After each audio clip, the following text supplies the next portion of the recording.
Good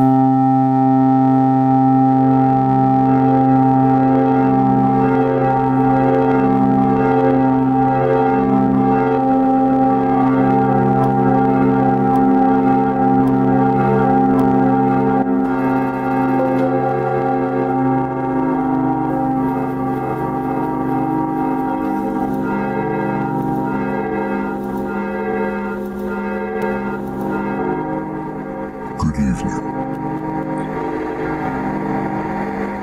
What you are experiencing now is not the fault of your receiver or the internet. For another edition of Night Owls. So turn your red light on. We're fixing to get down. The oldest lunar calendars.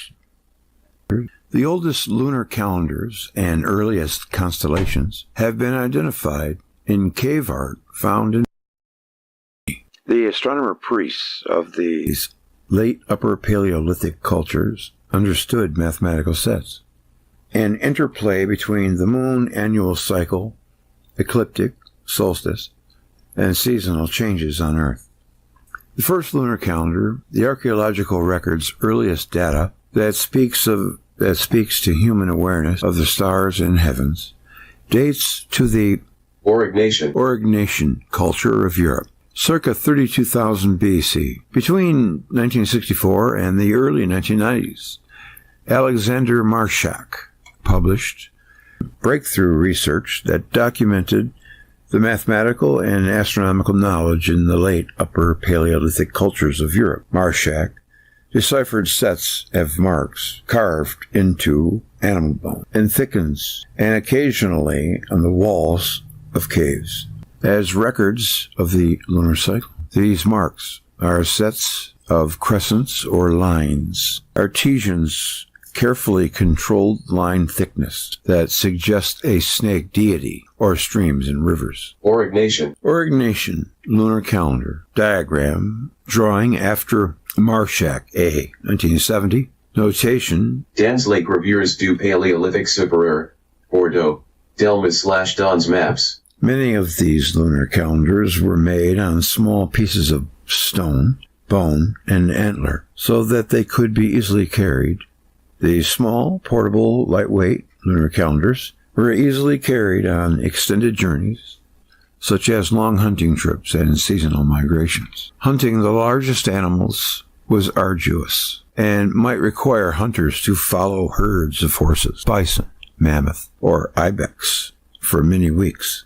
Other big animals, such as the auroch, that was like a cow, cave bear, and cave lion, were well known, but rarely hunted for food because they had special status in the mythical realm. The auroch is very important to the search for earliest constellations. The phases of the moon depicted in these sets of marks are inexact. Precision was impossible unless all nights were perfectly clear, which is an unrealistic expectation. The arithmetic counting skill implied by these small lunar calendars is obvious. The recognition that there are phases of the moon and seasons of the year that can be counted, that should be counted because they are important, is profound. Everything in life is in phases, whether it's the moon or life. Even Saturn theory came in phases. All animal activities are time factored, simply because time passes. The future is forever arriving. The reality of time factoring is objective physics and does not depend upon human awareness or consciousness. Until Marshak's work, many archaeologists believe that sets of marks he chose to study were nothing but the aimless doodles of bored toolmakers. What Marshak uncovered is the intuitive discovery of mathematical sets and the application of those sets to the construction of a calendar. Bone is the preferred medium because it allows for easy transport and a long calendar lifetime. Mankind's earliest astronomy brought the clan into the multi-dimensional universe of the gods. Objects used in most potent rituals had the highest contextual cultural value and were treated with great reverence. Before the mythical paradise of Saturn's golden age, it is said there was a darkness upon the face of the earth. This was the purple dawn of creation. You are about to undergo a speculative journey into a time before the coming of the Saturn god. An exploration into how Earth might have looked to a race of desperate alien space travelers looking for a new home 40,000 years ago. A time when Earth was still a planetary satellite of the brown dwarf star Saturn, before its catastrophic capture by the Sun. Earth during its purple dawn of creation epoch also included our speculative images of life on an ancient Jovian moon, Ganymede, a hypothetical spacefaring people looking to escape their doomed planet, then in orbit around the dying brown dwarf star Jupiter. For the Ganymedians, the discovery of Earth was both a curse and a blessing. It offered them refuge and hope for a new home. But Earth's arrival, along with its giant host star Saturn, beckoned the coming destruction of their own fragile home world. And why do we think that there had to be a different body in the solar system that housed humanity? Well, there are several things that give us that idea. First of all, we know, without a doubt, that the Earth housed nocturnal, carnivorous beasts, high and low, wet or dry. The seas, as well as land, were up to its eyeballs. Planet Earth was more like planet carnivore. If we know one thing, we can put two things together. First, all of the old world creatures were nocturnal. They lived in a purple dawn world. They were carnivorous. The Earth was a very dangerous place. Planet carnivore. So, for us small-eyed, made-to-see underwater humans, we had to come from a brighter place with a stronger magnetosphere. That is the reason why Ganymede was brought up as that other alternative. There is no doubt that Mars was also harboring life. But all of the skulls that are found on Mars resemble beasts, big-eyed, purple dawn creatures, just like on the Earth, as they were lit by the red light of a brown dwarf star that come crashing into the Jupiter system, which the antique solar system. Jupiter and the Sun share a common barycenter with each other. That much is known. We must have came from a light place that was pretty safe, seeing that humans are very vulnerable at young ages. There could never have been an egg without a chicken. But there couldn't have been a chicken without an egg. So that riddle pretty much says that man was probably created by other physical beings. Now, human beings are spiritual creatures, and if you really think about it, one time, the human race was ethereal. And if that's the case, if human beings started out being ethereal and one sex, like the myths say, then he had to find himself In order to experience the physical life, he had to find himself a vehicle. And people thinking does not necessarily come from inside the brain. There has to be an ethereal side to the universe, which means the astral plane.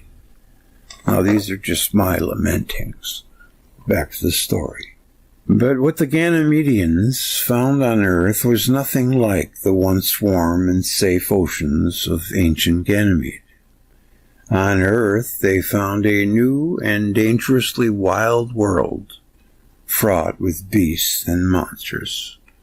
A planet cloaked in a sinister and permanent purple twilight shed by primordial reddish-blue glow of Saturn. Here, the Ganymedians discovered a world where time did not exist.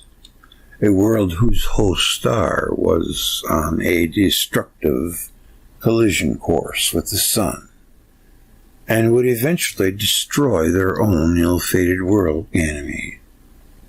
Based on the radical cosmological theories and ideas expressed in the books, The Saturn Death Cult and Cosmos and Collision, the Purple Dawn creation explores and introduces the reader to the fascinating semi-nocturnal world of life on Earth 40,000 years ago. Remember I told you about them moon cycles? It could be more like 32,000 years ago. According to the witness of ancient world mythology, life at this time was primitive, dark, and dangerous. A world incubating in a purple cocoon of Saturn's primordial radiance, Earth's original host star. On this world, humankind struggled for survival and faced their greatest challenge, the apex predator today called Neanderthals. Due to its extensive use of coloring. What is this? I don't know what this is. Or our solar system's original first sun. The golden age of mortal men who lived in a time of Kronos, when he was reigning in heaven, and they lived like gods, without sorrow of heart, remote and free from toil. Miserable age rested not on them. The fruitful earth, unforced, bare them fruit abundantly, and without stint. They dwelt in ease and peace upon their lands with many good things. Works and Days, Hesiod, from the VELIKOVSKY'S archive.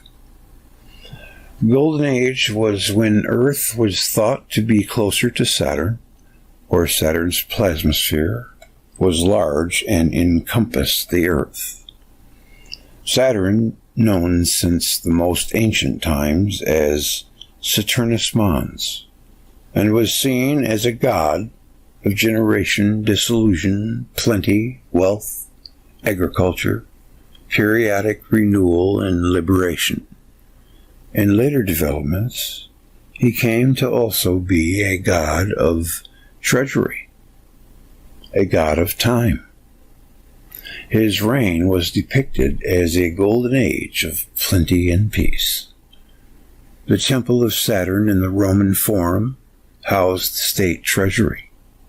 In December, he was celebrated at what is perhaps the most famous of the Roman festivals, the Saturnalia, a time of feasting, role reversals, free speech, gift-giving, and revelry. Saturn, the planet, and Saturday are both named after the god.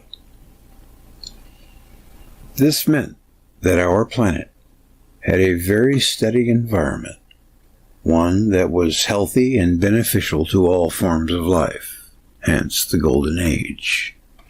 Then something happened, and we were expelled from Saturn's influence, expelled from the Garden of Eden. Jupiter's ghost may show something like our planet living in the Saturn environment. Why are the planets still hot? If the planets and moons were formed billions of years ago, how and why are they still warm? How could the proposed theoretical temperature of the core of planet Earth, 7,000 to 12,000 in the Berkeley lab, said in a statement, whether the rest is primordial heat or comes from some other source? It is an unanswered question. That is what's called an inverse problem, where you have a lot of information, but also a lot of complicated inputs and variables. The Earth continuously generates about 44 terawatts of heat, according to measurements from approximately 20,000 boreholes all over the world. It's this heat and how it affects substances in the core and mantle that leads to the gradual motion of continents and the creation of the Earth's magnetic field.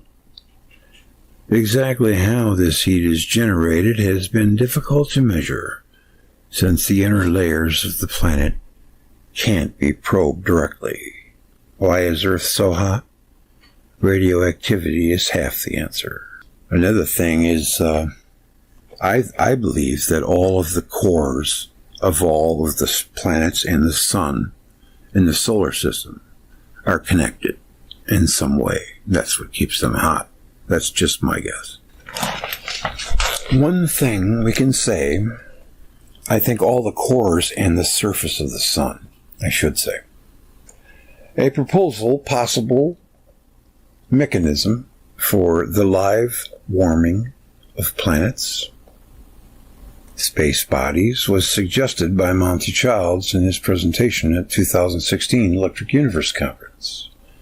Using observed data from the physical experiments conducted using SEPHAR, Montgomery mentioned in Electromagnetic Mechanics might explain why planets, cores, and surfaces are still hot.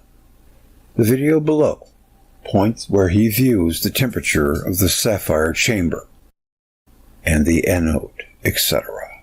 For example, the center of the anode may be 2,500 Celsius, but the surface of the anode was of the order of 1 magnitude cooler.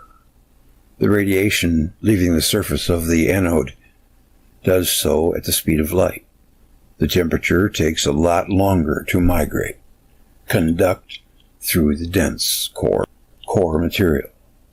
Could this be a heating mechanism for planets that should be frozen cold by now, if they are as old as they say they are? Mars and Mercury were known as the dynamic duo. Newfound orbital ellipses of Mercury and Mars, circa 3067 to 3050, as calculated by Cook. By circa 3050, the pair were beginning a cycle of near-Earth circlings that would last some 300 years, while the slowly equilibrating orbital ellipses of both Mars and Mercury overlapped the Earth's newfound orbit. At punctual intervals, the dynamic duo were seen contesting in the night skies with the great pomp and fanfare. But these were not the only two gods. On nightly display, the splendorous sight of Venus was well recalled by cultures the world over, and until approximately 2860, coinciding with the close of the first Egyptian dynasty, Jupiter himself was a numinous spectacle to behold. Several surviving cultures preserve narratives of these heavenly activities as ostentatious displays of familial rivalry, such as the Hindu epic Mahabharata, Chester, Beatty, papyrus, Chester Beatty Papyrus 1, preserves what seems to be later, circa 1500 to negative 700, negative 1500 to negative 700, Egyptian recension of these sightings as the contendings of Horus and Set. And the force between filaments is linear, so the electromagnetic fields created by them are the most powerful long-range attractors in the universe, as well as short-range repulsors. Those magnetic fields are what trace out the spiral arms in galaxies because electric current flows through them, both from the intergalactic circuit feeding the galaxy and from the homopolar motor action of the galaxy itself. Well, I think that's about it as far as talking goes. I threw that together like in 30 minutes as just coming attractions because, you know, I that third story, I guess I didn't put it in the greatest place with a bunch of other good Purple Dawn stuff, but I just wanted to get it out there and, you know, be done with it. And it was fun. It was kind of fun. Taking a walk on the wild side, I guess. But I don't know how much I believe all of it. Maybe, you know, I mean, there's still that splice that Lloyd Pye pointed out, and that's pretty hard to reckon with as something natural for me. I don't know. Anyways, so that was some of the coming stuff. I'm working on a new Purple Dawn video. It's going to be a good one. It's going to be my best. And I'm really putting a lot into it, and it really just got started. So it's going to be a little bit on that one. More Velikovsky, of course. And, you know, every once in a while I'll find something that intrigues me and putting it out there. I'm going to come out there and say hello to everybody.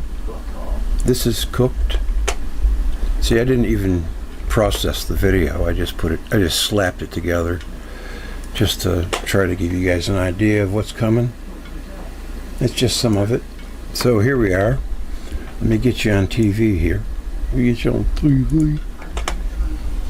Right here, yeah, there you are.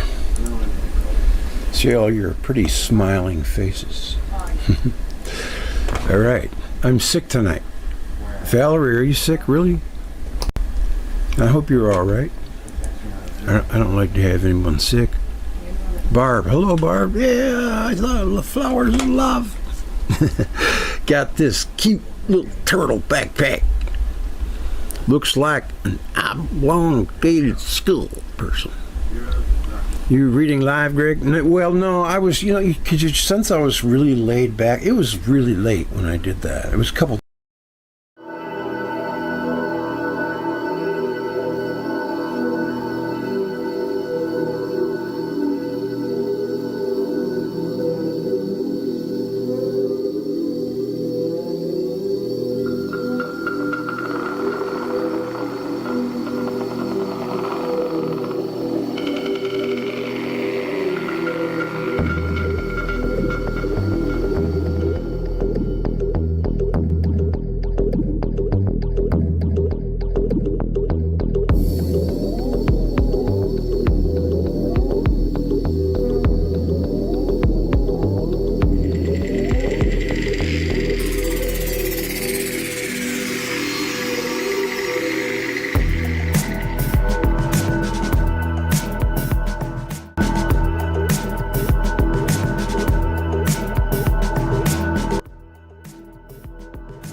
in different parts of the body.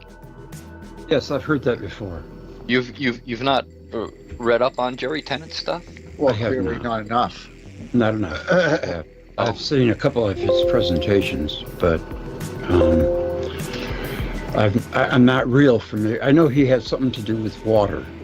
No, Lots to do with water. no, that's Gerald Pollack. Ah, Gerald Pollack. Okay, no, I'm not familiar with Tennant at all. Yeah, Tennant's got to do with. No, as a matter of fact, yes, I am. Healing. I saw one of his presentations. Yeah. Yeah, on Thunderbolts. I'm Right. sure you saw it. Yeah. Yep. He's done a couple of videos on Thunderbolts. Yeah. So, what is the state of Thunderbolts these days? Are they still going well? Still going strong? They're still going. I don't know how A lot of, I guess, a bunch of the guys that were big in or heads of the Sapphire are kind of moved over to Arion, I would imagine, and starting to, develop the companies for remediation of fracking water. Is that what they're doing with Sapphire? Yeah, unfortunately, they're not into changing the world, which they should be doing with Sapphire. I mean, that's a groundbreaking Science thing. change. Yeah, I mean, they basically are would have rewritten physics books. They just couldn't have that. I don't know. I'm kind of disappointed. I'm not sure. Something like that. I could see that running power grids. Why wouldn't it? Well, the fuel that they would have to use would have to be electricity Right. from the power grid. Right. They have to Start the create that machine. somehow. And then I'm not sure that the nuclear reaction, or not nuclear reaction, the electrical reaction that's going on would be sustainable. There was the heat anomaly, and maybe that heat anomaly could be controlled. But I don't know. If it could be controlled, then they could use that heat to generate electricity and power the device itself with that and maybe make an excess of energy from that. My feeling was basically with his ability to create 80 different elements, my thoughts were immediate. Combine this technology, scale it down, or scale it up, depending, and then combine it with a CNC machine, and you have a replicator. Just keep making more Sapphire machines. Well, I mean, let's say you were on a ship and you were out at sea in a military vessel and you needed to make something out of platinum. Well, now you can. Or you need to make oxygen so people could breathe. Now you can. Yeah. Direct from electricity. Mm-hmm. You just have to know. That is alchemy of the nth degree, and only two people have ever really explained it to the point where it starts to make sense, like the structured atom model by EDGAR, obviously. Right. And of course, just by using a little bit of his knowledge, you end up with an understanding of where Montgomery is when he ends up being able to, not unlike a planet's surface, create things inside the craters, much like we saw in our travels. Yeah, transmutation of elements on the surface of inside the craters. Yes. Yeah. Yeah, I had thought I'd put a little piece of sapphire in here. Let's see. Maybe that's the topic for tonight, Greg. Yeah. Yeah. I don't know. Well, electric universe is always a good topic. But well, that's all that I want to talk about. I don't want to talk about politics. I don't want to talk about anything else other than the electric universe and their theories and how relevant they're beginning to become. Well, I'll tell you what, I thought that when they instituted that James Webb telescope, that it was going to prove once and for all that we live in an electric universe, but it hasn't happened. No, it has. It actually has, because they're seeing more and more filamentary structure out there. I wasn't going to say that. I was going to state very strongly that although that is correct, the issue is that every single prediction they made about this, again, is totally wrong. Of course. Yep. Nothing is right, and it violates all their theories. Well, it's because their theories are wrong and they refuse to accept no for an answer. Mm-hmm. That's it. Simple as that. They want those. They want black holes. And that is like, why would you use the weakest force in the universe? I mean, right there is that galaxy is more like a bifocal twisting space tornado than it is friggin' You know, that right there, by the way, that's a perfect picture. Yeah, plasmoid. No, Right. but do you know what those plasmoids are? Not really, no, but that is a plasmoid. I remember Walt talking about that. It's not a black Of course. Oh, I know. But go back a bit. hole. Okay. Well, we think of a Z pinch, Greg. A plasmoid is basically No, a that- Z pinch, a multiple Right there. magnetic field Z pinch. That. Many magnetic fields Z pinching and creating a plasmoid. Actually, Yeah. it depends completely on the situation. In this particular case, there is a ripple behind the Earth on the night side. That is a plasmoid. We know it's there, and it is farther from the Earth than the Moon. So this plasmoid exists beyond, it's a structure, but it exists technically beyond anything else that we have. Now, this connection, is see how it's open field lines? So it's connecting to other bodies on the top and bottom of the sun or of the Earth. But when you look at this, if this was a little bit brighter and you had brightness coming up the north and south poles, okay, you had a man-like object on the south pole with like the feathers and stuff all along his head, which became the symbol for so many darn cultures. Mhm. And then you have the on the top you had the Gristle World Tree or the Christmas tree leading towards heaven or the star above or whatever you want to call that. The god above. There's lots of interpretations, but at least we know that much, guaranteed. So if we had rings and that plasmoid was even remotely turned on so that we can see it because it is a Mhm. focal point electric activity, Mhm. and let's say you were in, say, I don't know, Greece.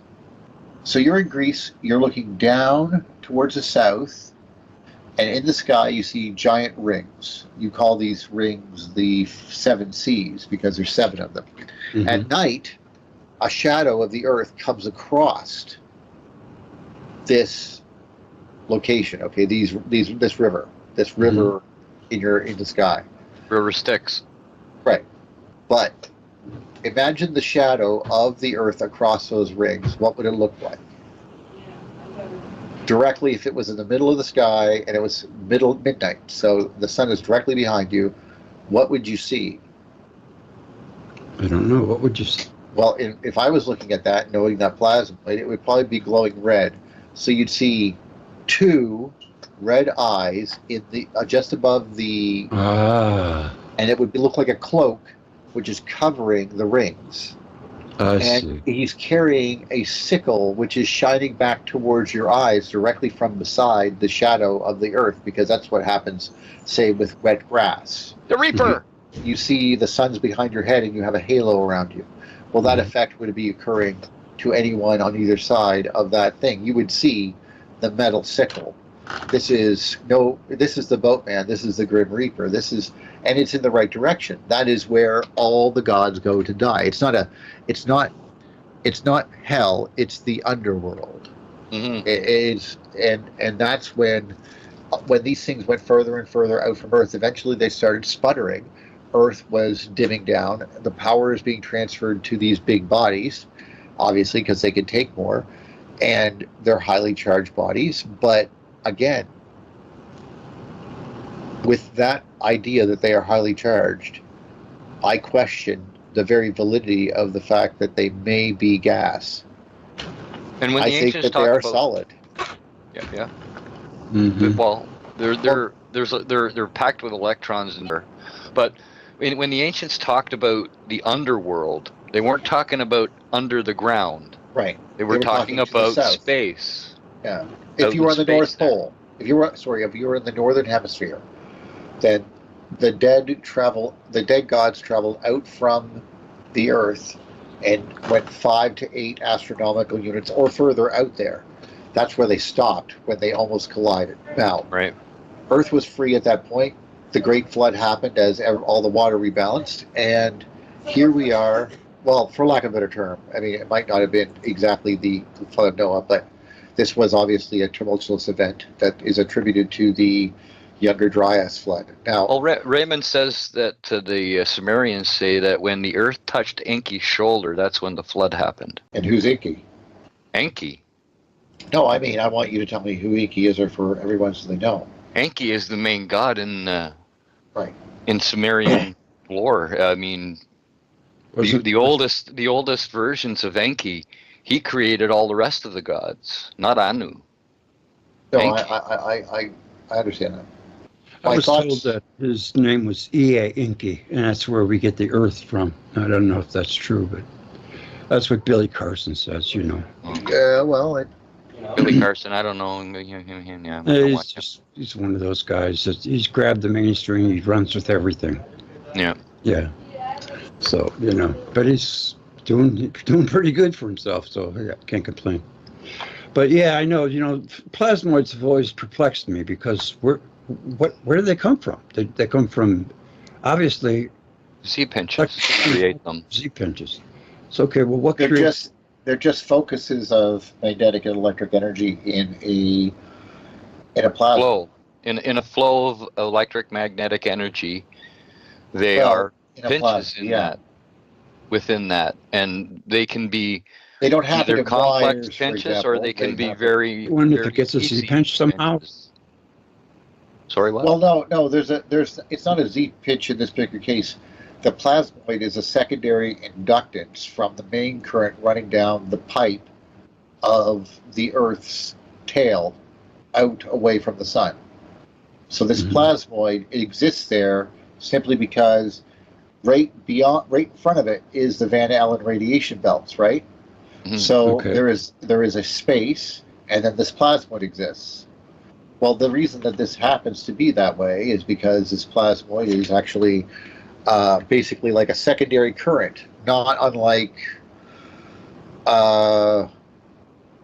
the jet stream on the Earth. The jet stream goes around and around, and it's just a ring current induced by the current going in the poles. Okay.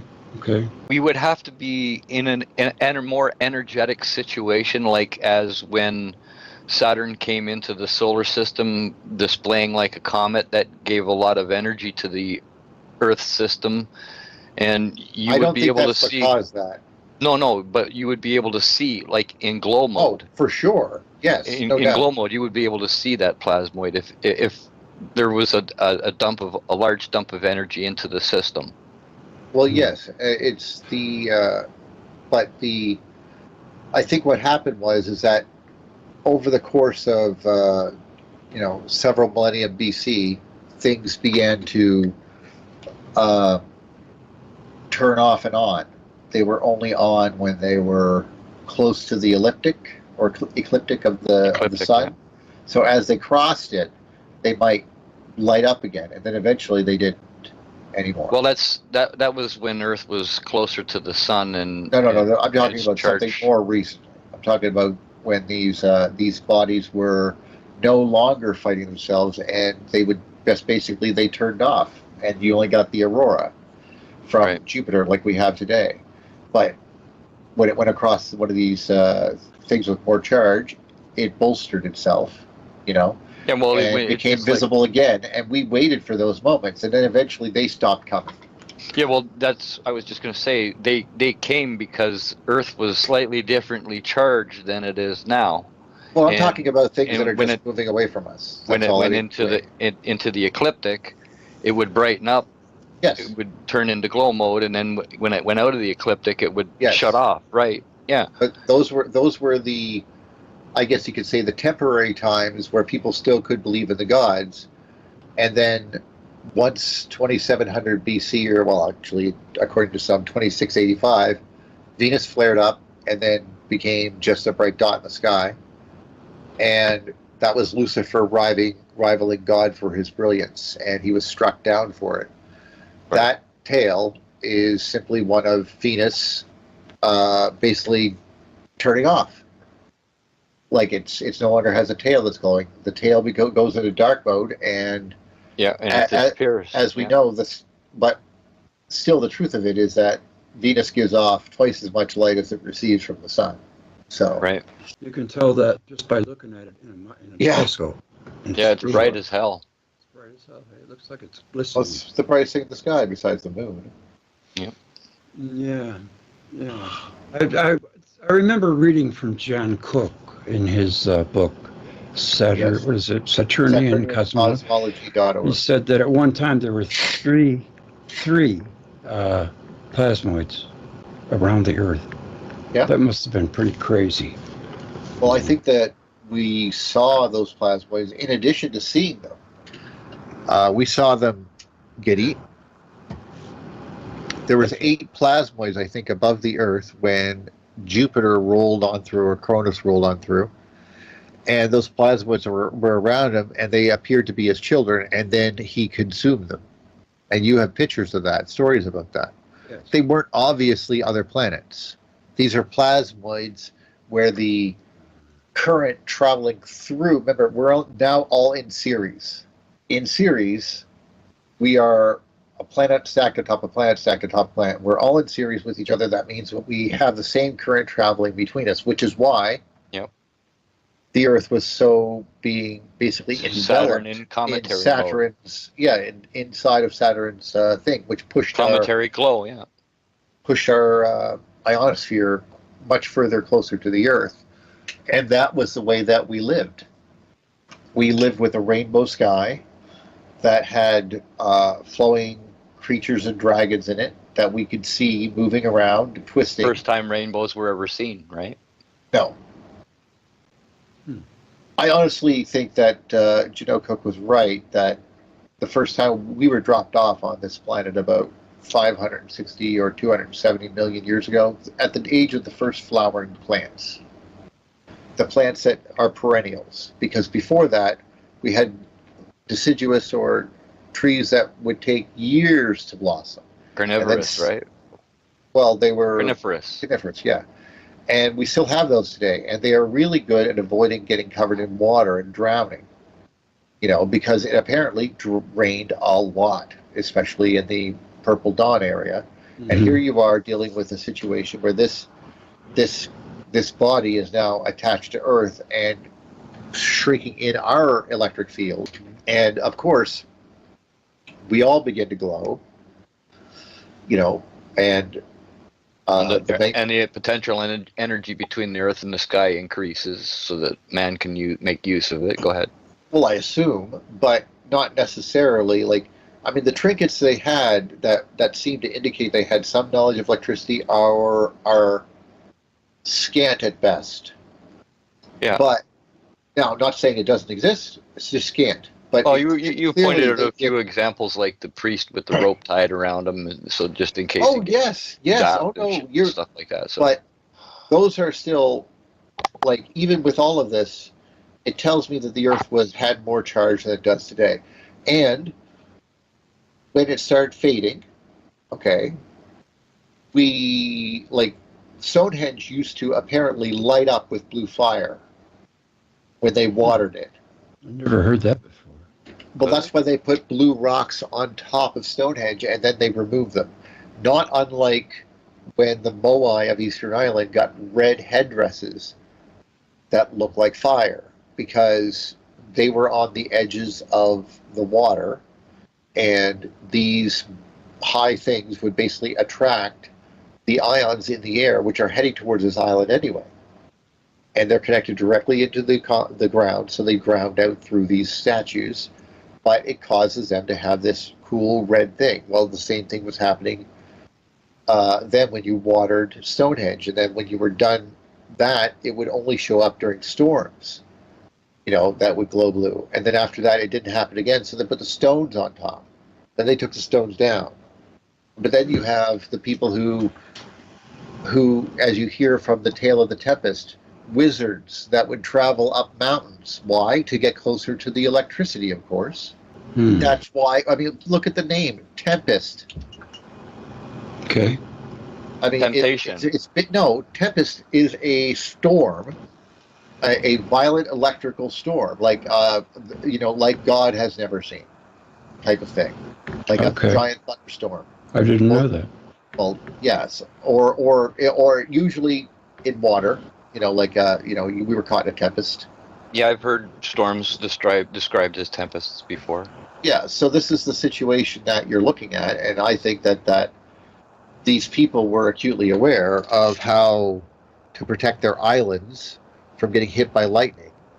The same way as you basically put the same thing around Stonehenge. When only the storms would turn it on again, what do?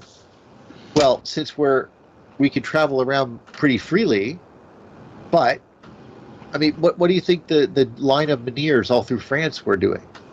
They're all lined up, pointing to the place where it touched down, like you could see it connected to the earth. That's where those are pointing. These rocks, of course, each one would be negative with a positive around it, like the negative embedded in the ground, and then there would be a positive that would form between them. You know what I mean? Yeah. And you could imagine them rippling. If you just hit it with a rock, you could imagine a ripple being sent down all the way across the whole thing as magnetic field and electric field interact and create, either sounds or other interesting phenomena such as glowing, like the other rocks did.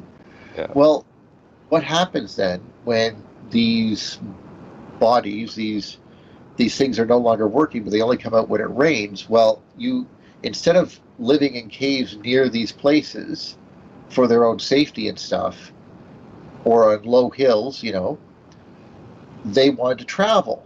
Okay, because it wasn't as bad as it used to be. So now they want to travel, and how do they do that? Well, they build, not roads, but the only thing that they need. Dolmens. Shelter. Yes, Dolmens. Yes. Shelters we've from talked about. from all the way from Mongolia all the way to the middle of America. There are dolmens. Yes, They're we've all showed high them up. before. They're all on rocks. Yes. They all would be ideal Faraday cages for avoiding death. Yeah. Let's see. Is it DOL? I got a bad keyboard. DOLMENS. I have to keep smashing on it until it shows up. I got to get a new OLMENS. E. There's a toughie. N. S. Dolmens. Dolmens.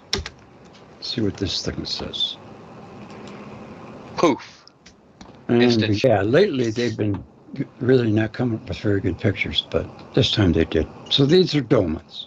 We've talked about them before. Now they say, oh, these were buried, and something was buried underneath them. They were covered in dirt, and something was. As far as I can tell, there's no friggin' evidence of that. Yeah, I mean, they had to be constructed because there's just too many of them. And They're it's just all a simple process. 3 individual places, okay, Right. and in the center, you're equidistant from all of the hits at once. Some of the ones in Northern Europe are totally enclosed, only having little holes. You didn't care about the animals. If there was a storm coming, you got in there with your family. It's amazing they stayed up this whole time. You'd think they'd be all falling down from the wind. Well, what you see sticking out of the ground, yeah. there's probably about the same amount sticking in the ground. Yeah, It doesn't. Whatever is making them, it doesn't matter. These are clearly 3 things holding up a flat rock, and these flat rocks are perfect for getting hit with lightning. We want it to hit with lightning. Well, look at the rounded edges, and the top looks more burnt than the other rocks. Chips are blown on the side of those rocks. So if you hide inside in the middle of it, they don't touch you. Well, how's the lightning going to hit you? Right.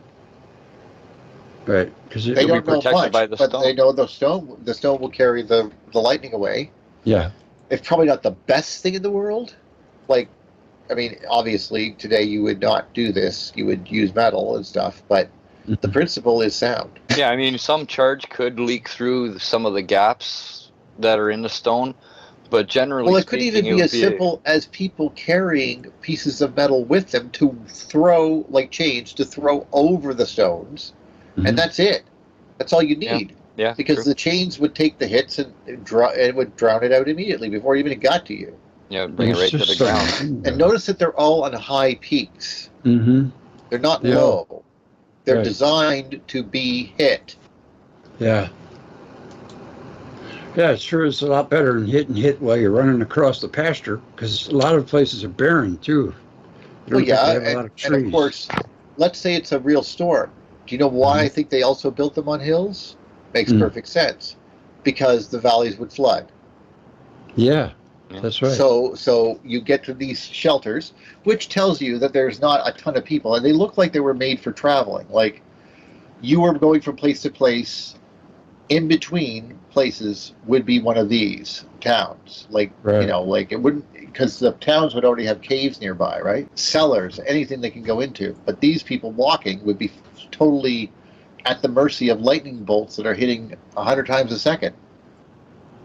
Yes. I mean, look at that rock on the top. It's just been like it's smoothed. Hmm. You see what I mean? Like it looks almost like why is it different type of rock? Like, Yeah. is it different or is it changed? And stuff like that. Yeah.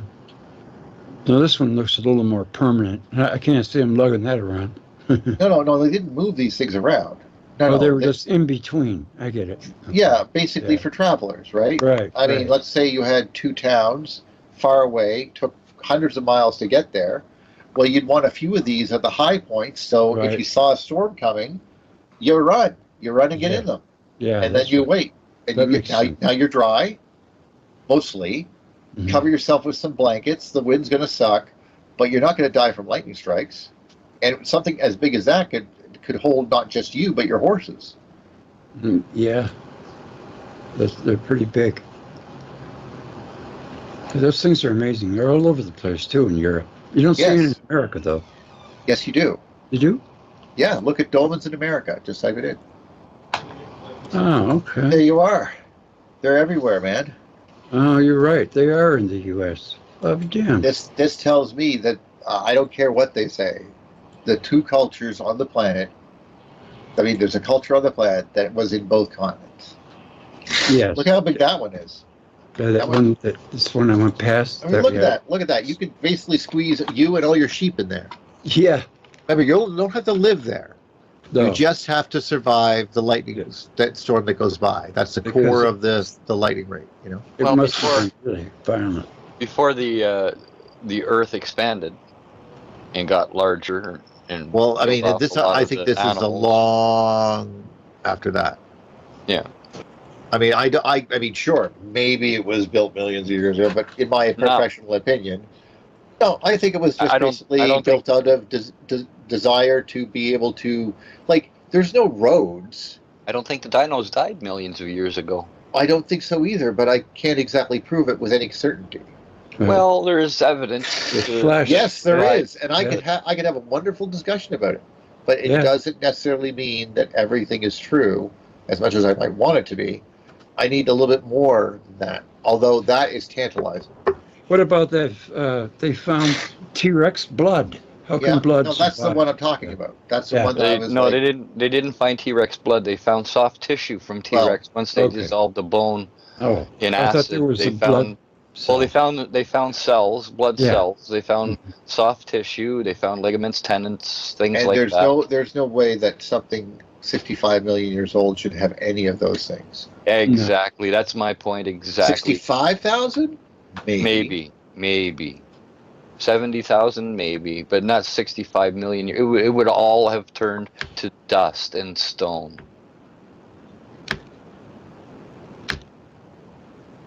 Oops. Does that spell it right? And I missed S. from what you know, Peter, the Australian guy with the instant fossilization. Yes. I think he has something going on there.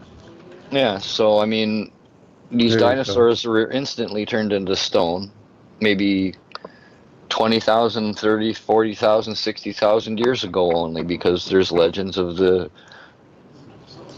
god or the great father in the sky from the Captain God with the big beard is stomping what I call him. stomping his foot and killing all the bad animals. Well, So yeah, that clearly had to that have was been a within hit. human memory. Yes, clearly, yes. I mean, that wasn't a polite thing. Remember, if you think about it, a perfect story of exactly what happened is told in King Arthur. King Arthur, the Knights of the Round Table.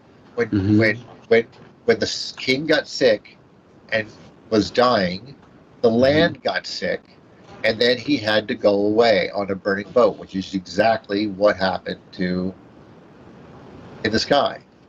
Right.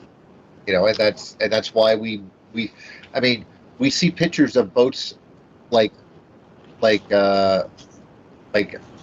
we have AI on our. Scientists found soft tissue in 75 million-year-old dinosaur bones.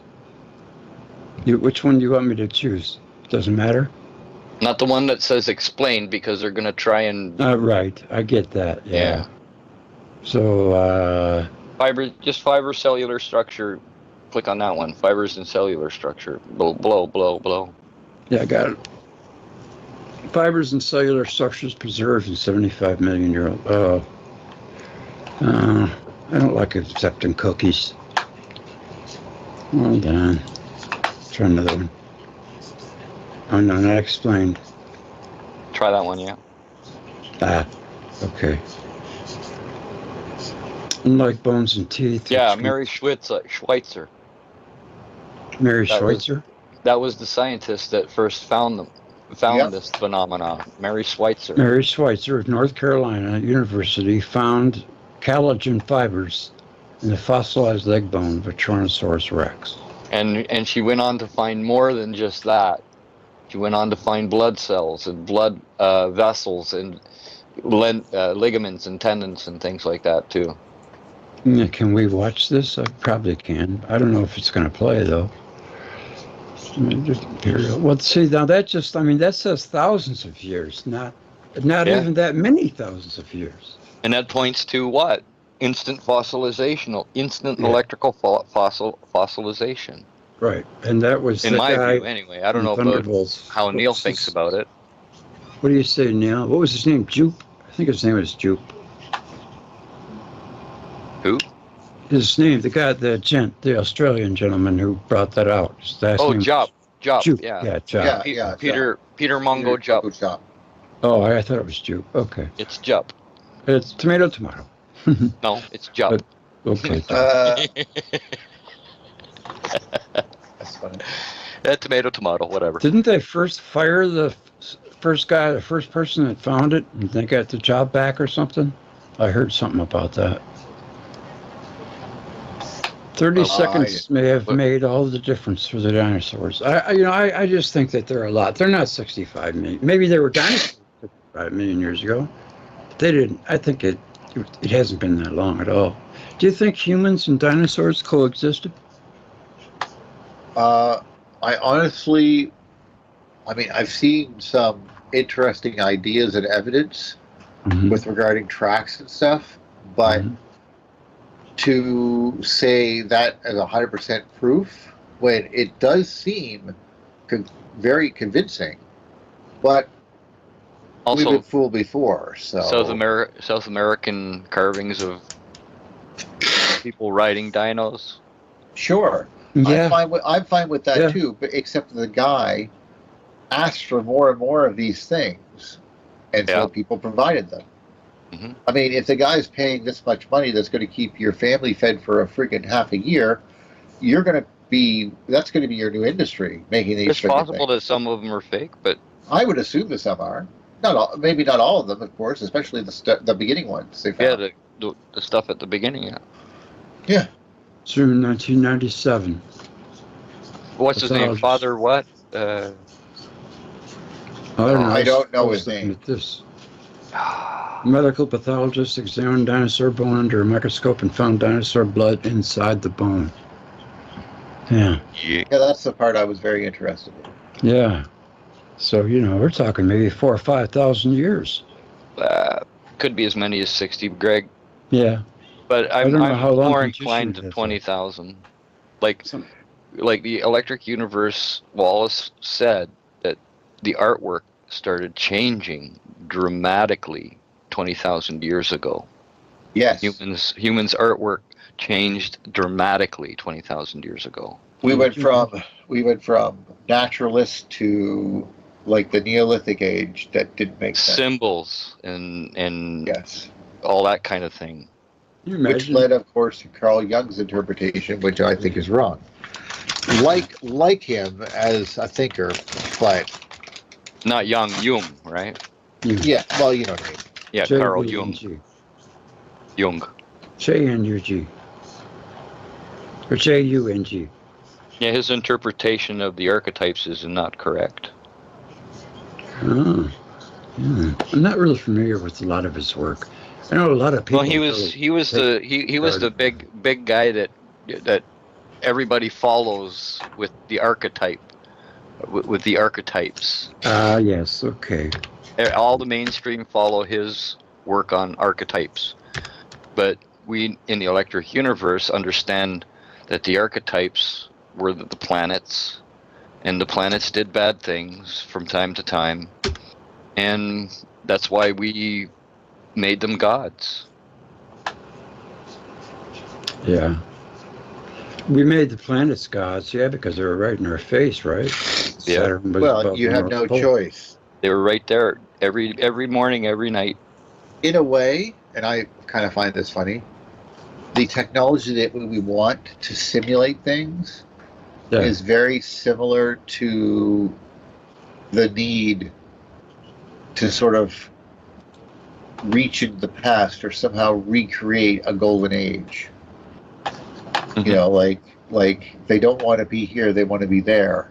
It's like a universal human thing. We're never Mhm. happy where we are. Yeah.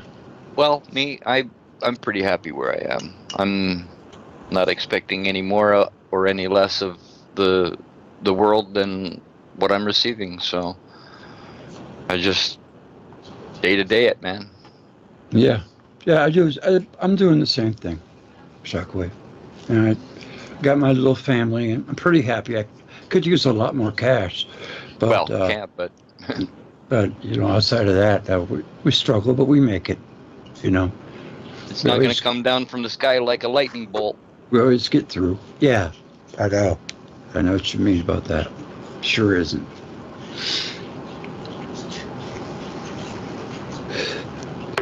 I guess Andy couldn't join us, but yeah, where he's at right now, it's probably like, I don't know, noon. So he's probably out working. Feeding the animals and stuff. Yeah. Isn't he one that keeps animals? Oh, yeah. He keeps cows and horses. And yeah, he's got all kinds of stuff. He's got a nice place, nice farm, lots of acreage. You know. And yeah, so you know I remember the first time I was attracted to Saturn theory. I heard Paul Thornhill's take on it. It just struck me, man, like nothing else. And with the electric universe, it's like overload. It changed my life, really. To be honest. You just went quiet there, Greg. I did? Yeah, you just came back again. Oh no, not again. No, you're all, for the whole call. You've been fine until just then. I don't know what you did just then, but don't do it again. Okay, I moved the table. I said, okay, I won't do that. Don't do that. Yeah. So, is there anything in the future going on with Thunderbolts? Who's running it now? And I is would Don assume- Scott still around? I assume that Scott's still around, but I think that most of it is being still run by the lovely lady Susan. I think is still handling things. Okay. It's quite a blow losing Walt Thornhill, you know. I don't even want to think about it. Yeah, I know. Yeah. And well, don't forget Don Scott. He's up there in age too, and Don't. Yeah. Okay, look, I'm worried about my own dad. Yeah, no doubt. Life Yep. is short. You gotta enjoy it all you can. Yeah. Well, I've Actually, lost both my parents already, so I know it's terrible. how it feels. But it is what it is, and you just move on and just keep moving forward, and hopefully things get better. Like the electric universe, I hope that mainstream starts recognizing the electric forces Well, that are going on out there. The falsifications from this new telescope have been mind-boggling. Yeah. I mean, they're literally screaming no at this point. Hmm. So I feel that they have no choice but to try to fall back on previous theories and somehow try to write all of us out of the equation. Hmm. You don't understand. It's too complicated for you. Yeah, that's what they say, yeah. Yeah. Well, what I think what Neil was getting at is they're probably going to go back to pre-Einstein and look at those theories Again.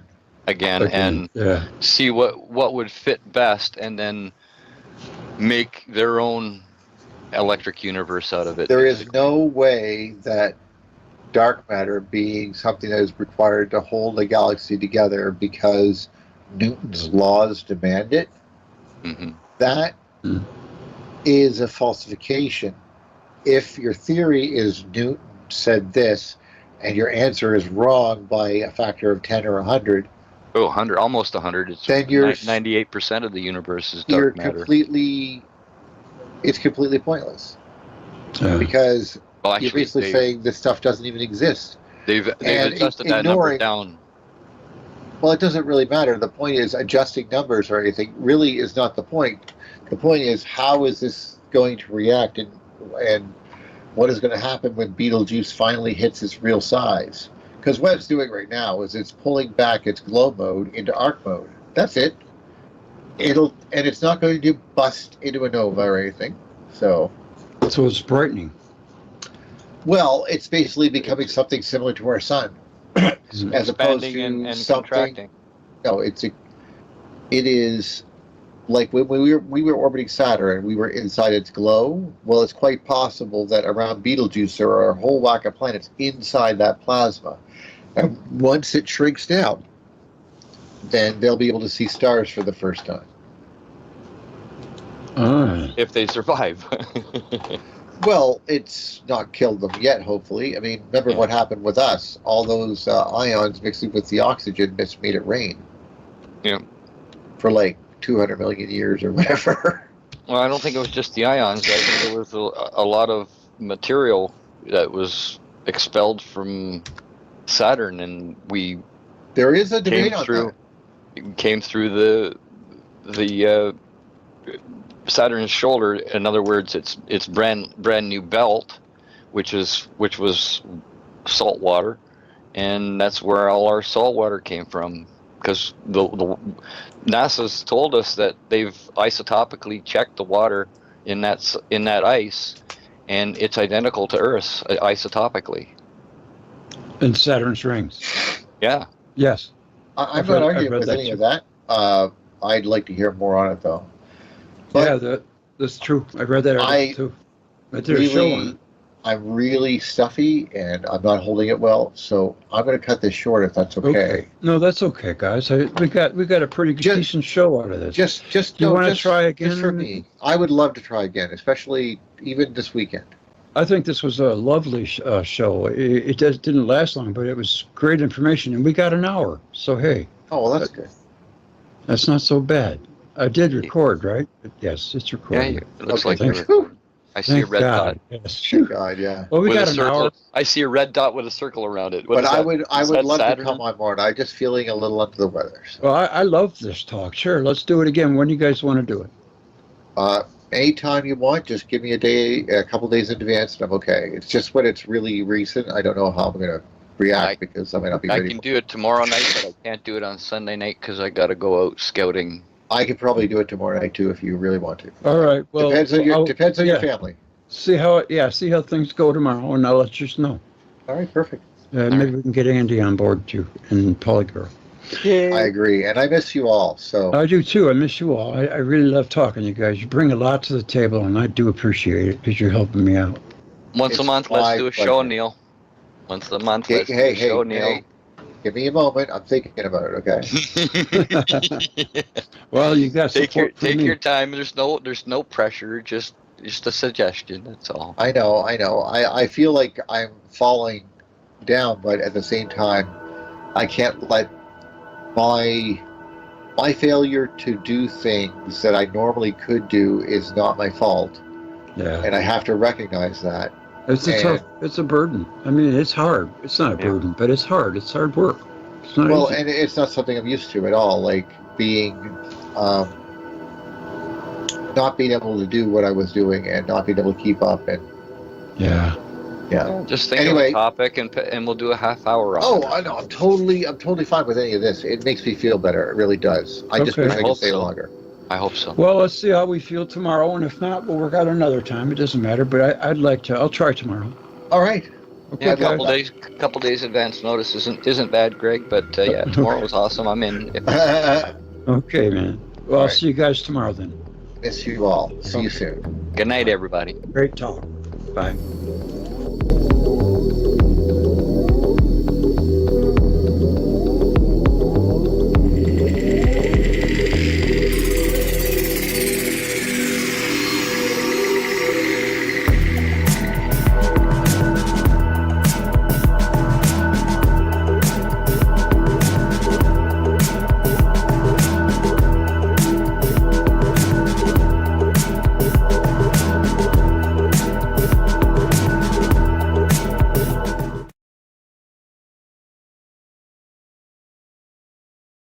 NASA finds evidence of 10 new Earth-sized planets in our corner of the galaxy. The more we look, the more we find planets as small as ours. NASA has found new evidence of 219 planets outside our solar system. 10 of those exoplanets appear to be similar to the size of the Earth and orbit their stars in the habitable zone. How about that? Just far enough away to develop water, but not so far that they freeze. Well, see, my whole argument that we had to have come from a brown or red dwarf is the very fact that we have atmosphere. Because I don't think a stone going around the sun in the habitable zone would have anything to do with whether it had atmosphere or water. The moon pretty much proves that. It's been going around the sun for almost as long, if not as long as the Earth. It still doesn't have an atmosphere. That had to come about from some kind of an umbilical cord or connection, for lack of a better word,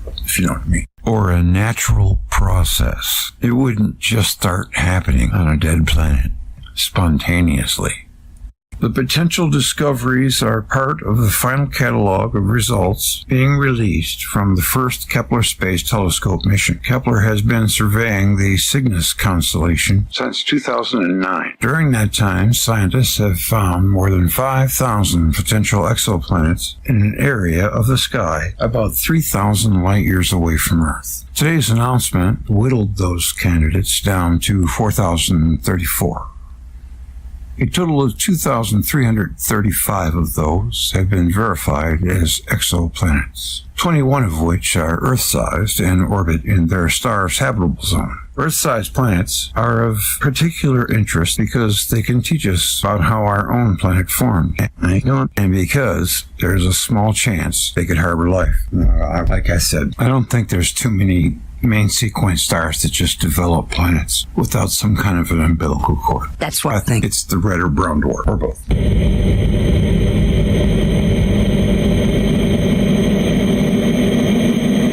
The potential discoveries are part of the final catalog of results being released from the first Kepler. Kepler spots planets by looking for dips in the brightness of the stars they orbit. It must be pretty damn sensitive to be able to distinguish a dip, known as a transit. When the scientists see this happen, they then study each signal to confirm that it's coming from a planet passing in front of the star and not some other anomaly that they've created. Yeah, shut up.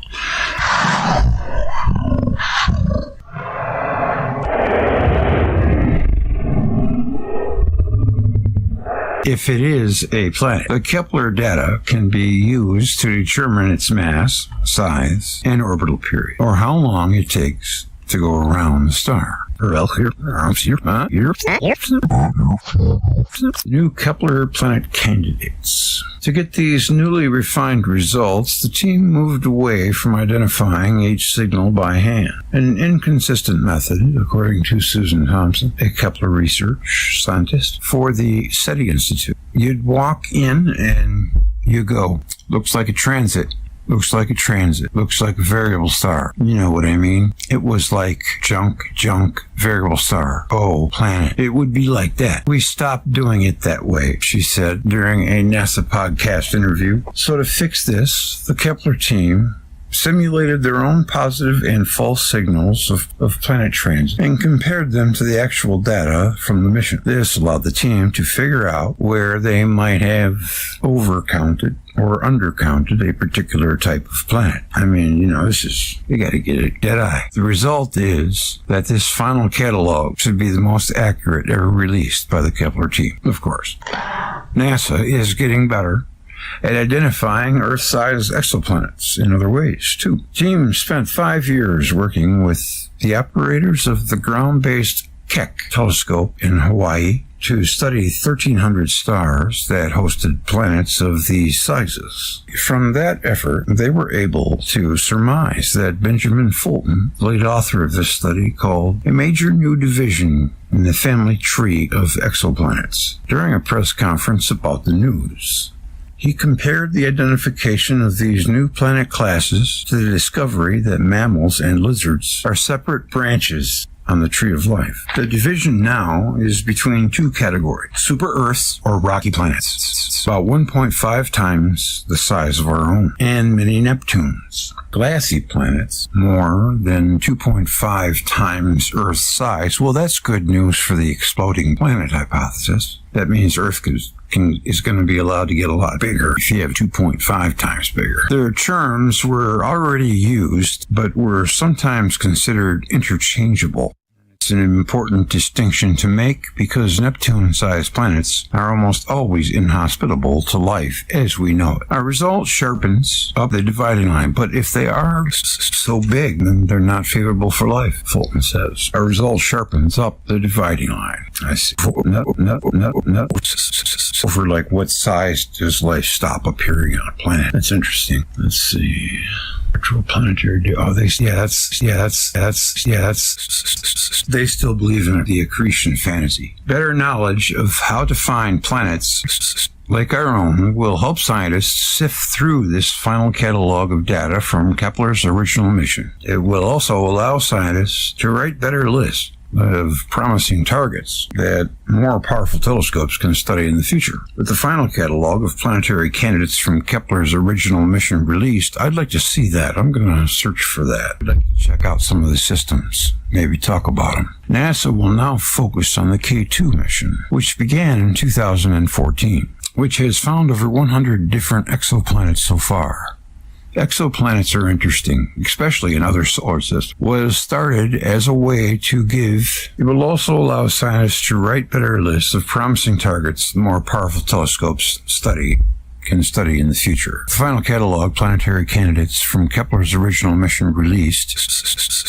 NASA will now focus on the K2 mission, which began in 2014. K2, which has found over 100 different exoplanets so far, started as a way to give the telescope a second life after Kepler suffered multiple mission-threatening technological setbacks. Two of the telescope's 4 reaction wheels failed, one in 2012 and one in 2013, and at least 3 are needed to properly aim the telescope.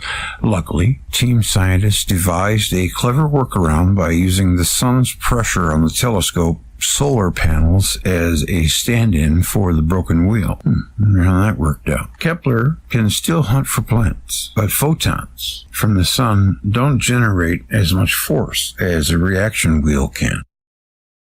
The limits of the K2 mission mean scientists have to go about their searches more methodically.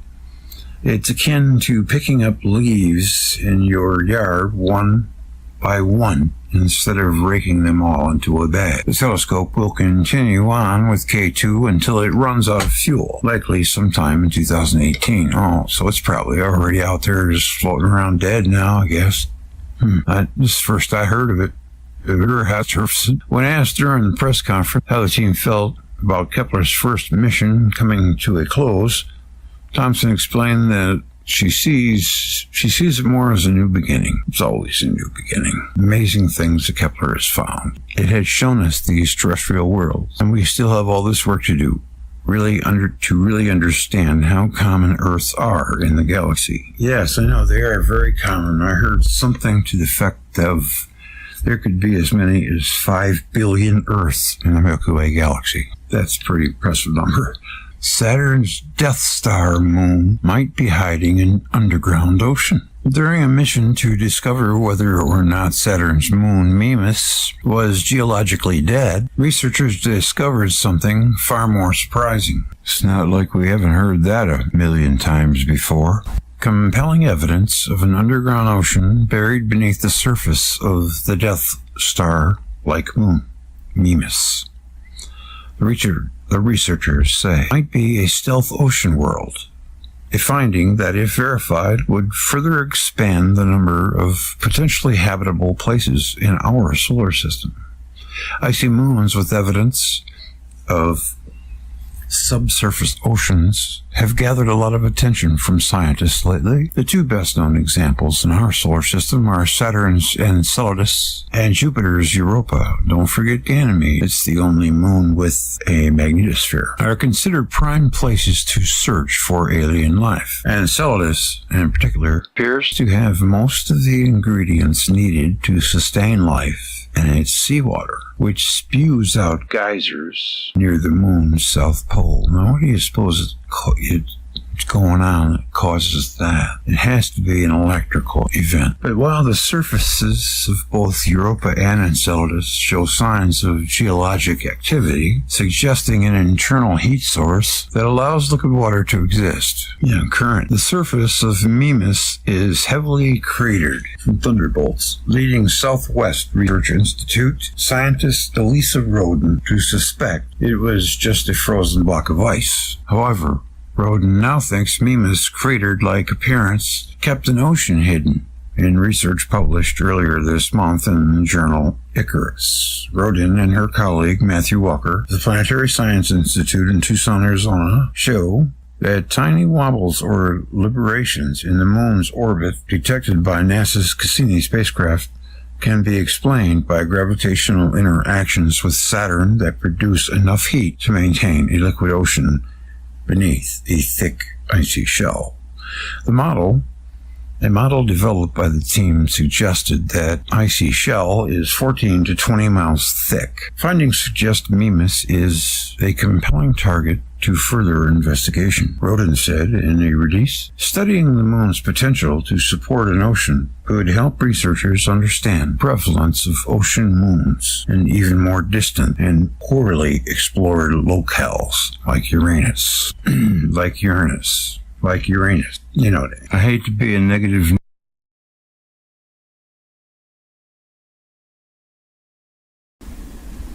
Well, here's one we might find interesting. Our friend Ganymede is in the news. NASA spacecraft records eerie sound emitting from Jupiter's moon Ganymede. And this was posted on December 21st, so not that long ago. NASA released a 50-second audio recording from the data obtained during Juno's last flyby near Ganymede.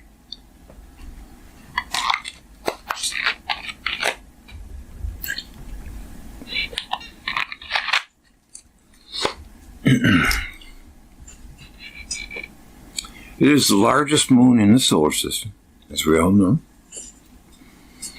One of the most important research targets for astronomers that they never tell us anything about. During the last rendezvous, Juno approached the satellite at a record 1,038 kilometers, while moving at a speed of 67,000 kilometers per hour. The spacecraft recorded the radiation from the satellite in the radio range. What makes Ganymede so special? Well, it could have been our first home, but other than that, Ganymede is of particular interest to scientists. The large moon is even larger than Mercury, has a core and a mantle Scientists believe that there is a massive liquid ocean hidden under a layer of ice below the surface, which makes it the most promising target for the search for alien life in the solar system. I mean, they've only known about it for 30 years, and they never show us anything from the surface of Ganymede. I just find that suspicious. Also, Ganymede has its own magnetic field, which we all should know, which no other satellite in the solar system has anymore. Are magnetospheres fading remnants? If so, what's going to happen when we lose ours? It is weakening. You think that they would tell us? Juno made its recent flight on June 7th, approaching Ganymede for the first time since the Galileo flyby in 2000.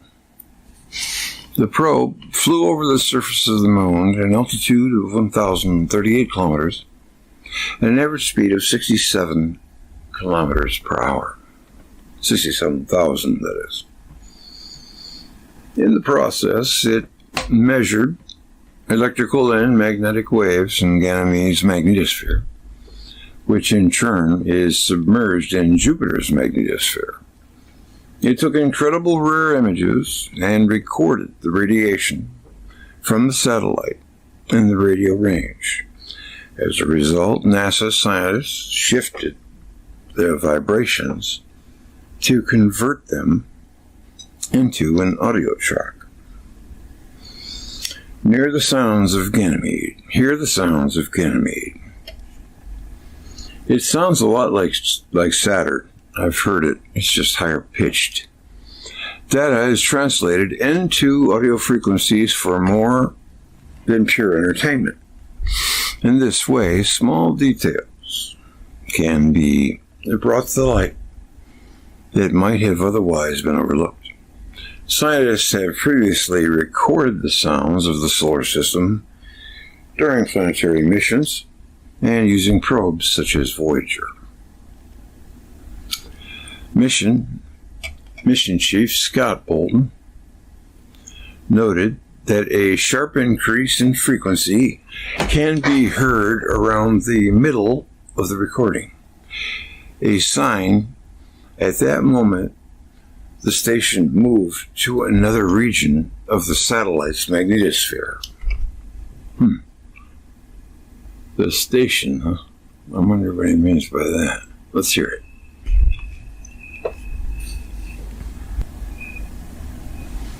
And there you have it, the sounds of Ganymede.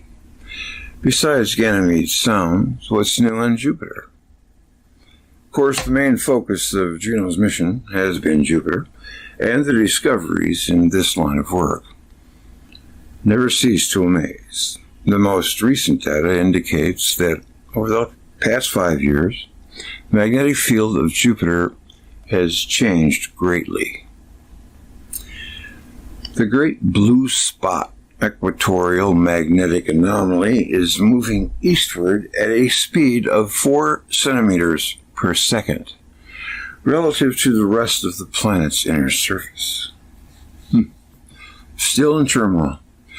It can be assumed that the Great Blue Spot will complete a revolution in 350 years. And scientists also received a new photo of Jupiter's main dust ring. It consists of particles released by the satellites of the planet Metis and Andreas, satellites of the planets Metis and Androstria. Metis and Androstria.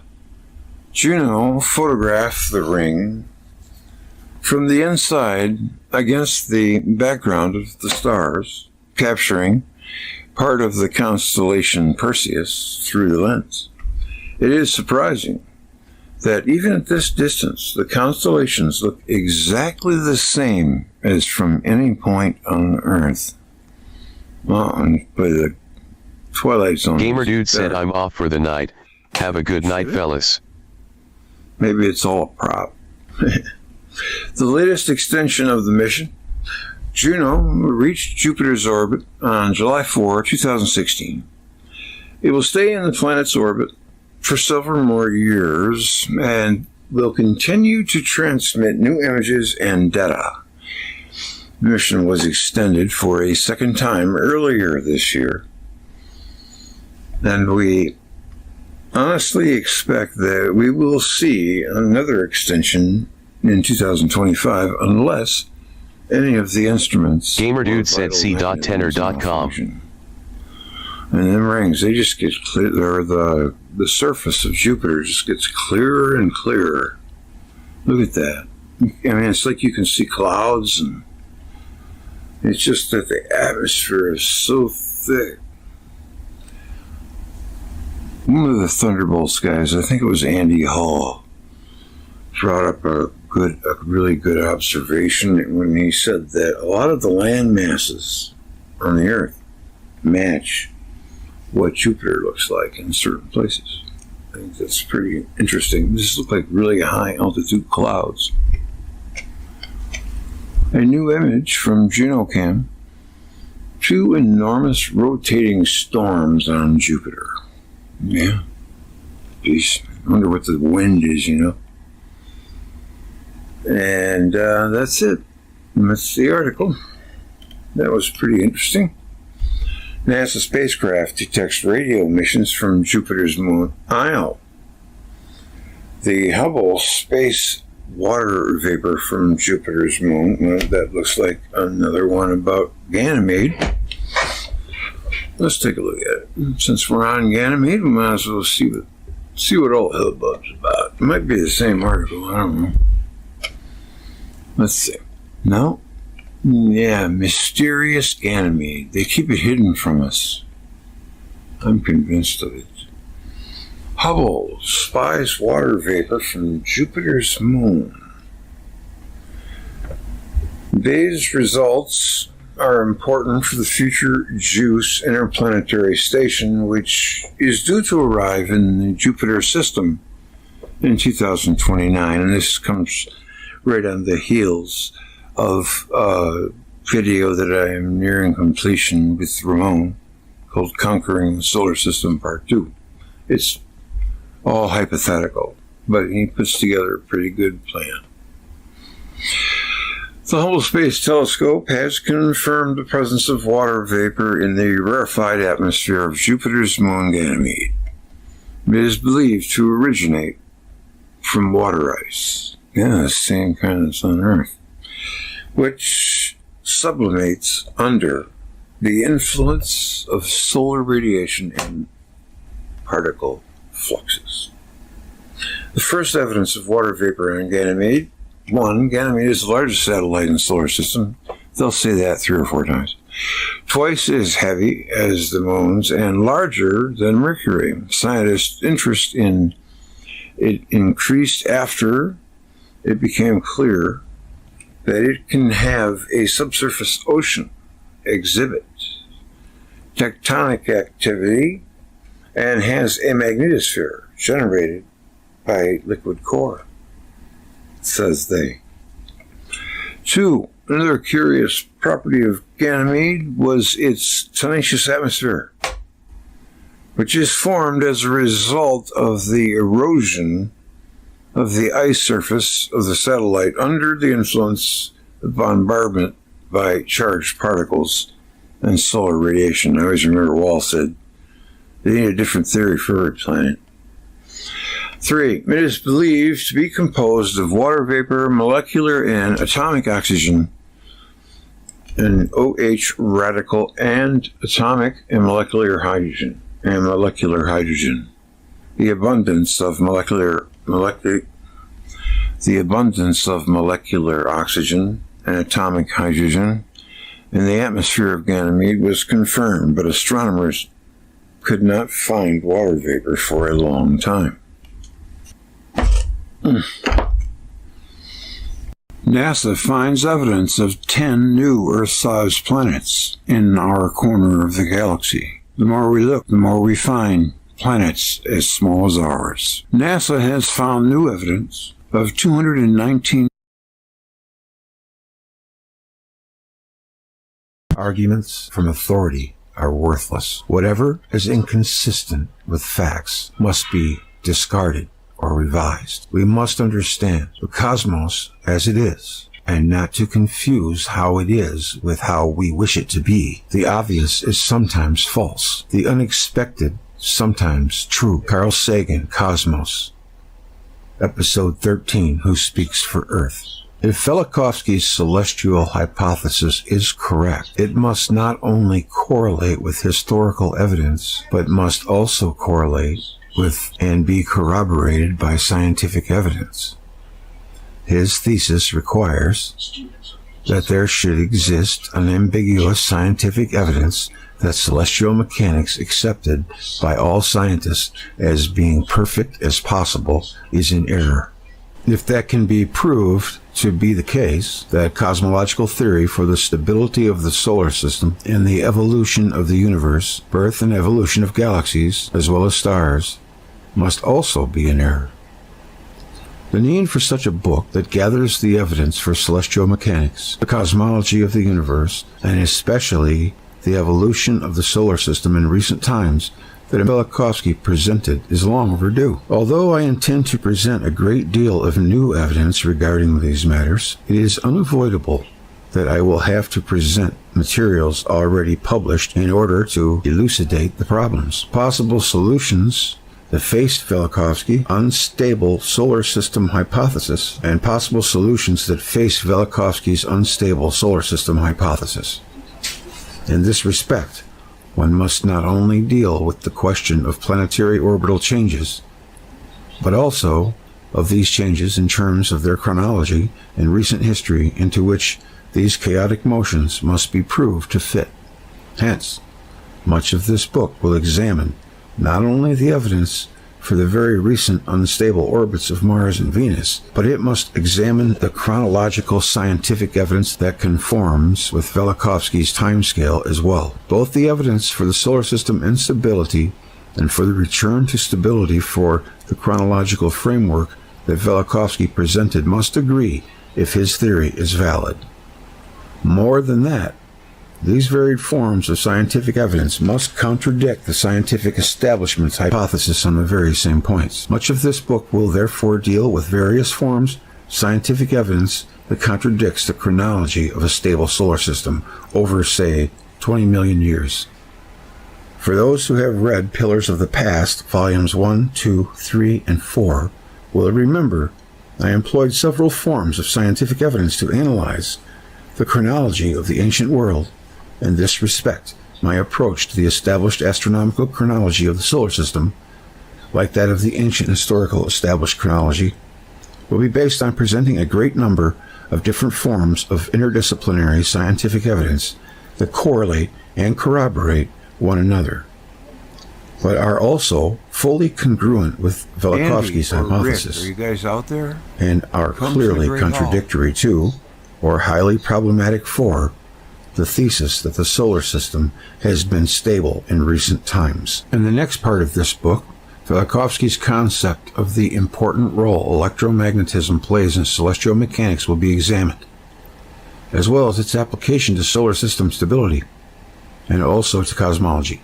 Thus, in a sense, this volume is a continuation of my book, The Electrogravitic Theory of Celestial Motion and Cosmology. As we will see in the next chapters, the astrophysicists, astronomers, and cosmologists have literally outdone Aristotle and the Greek astronomers.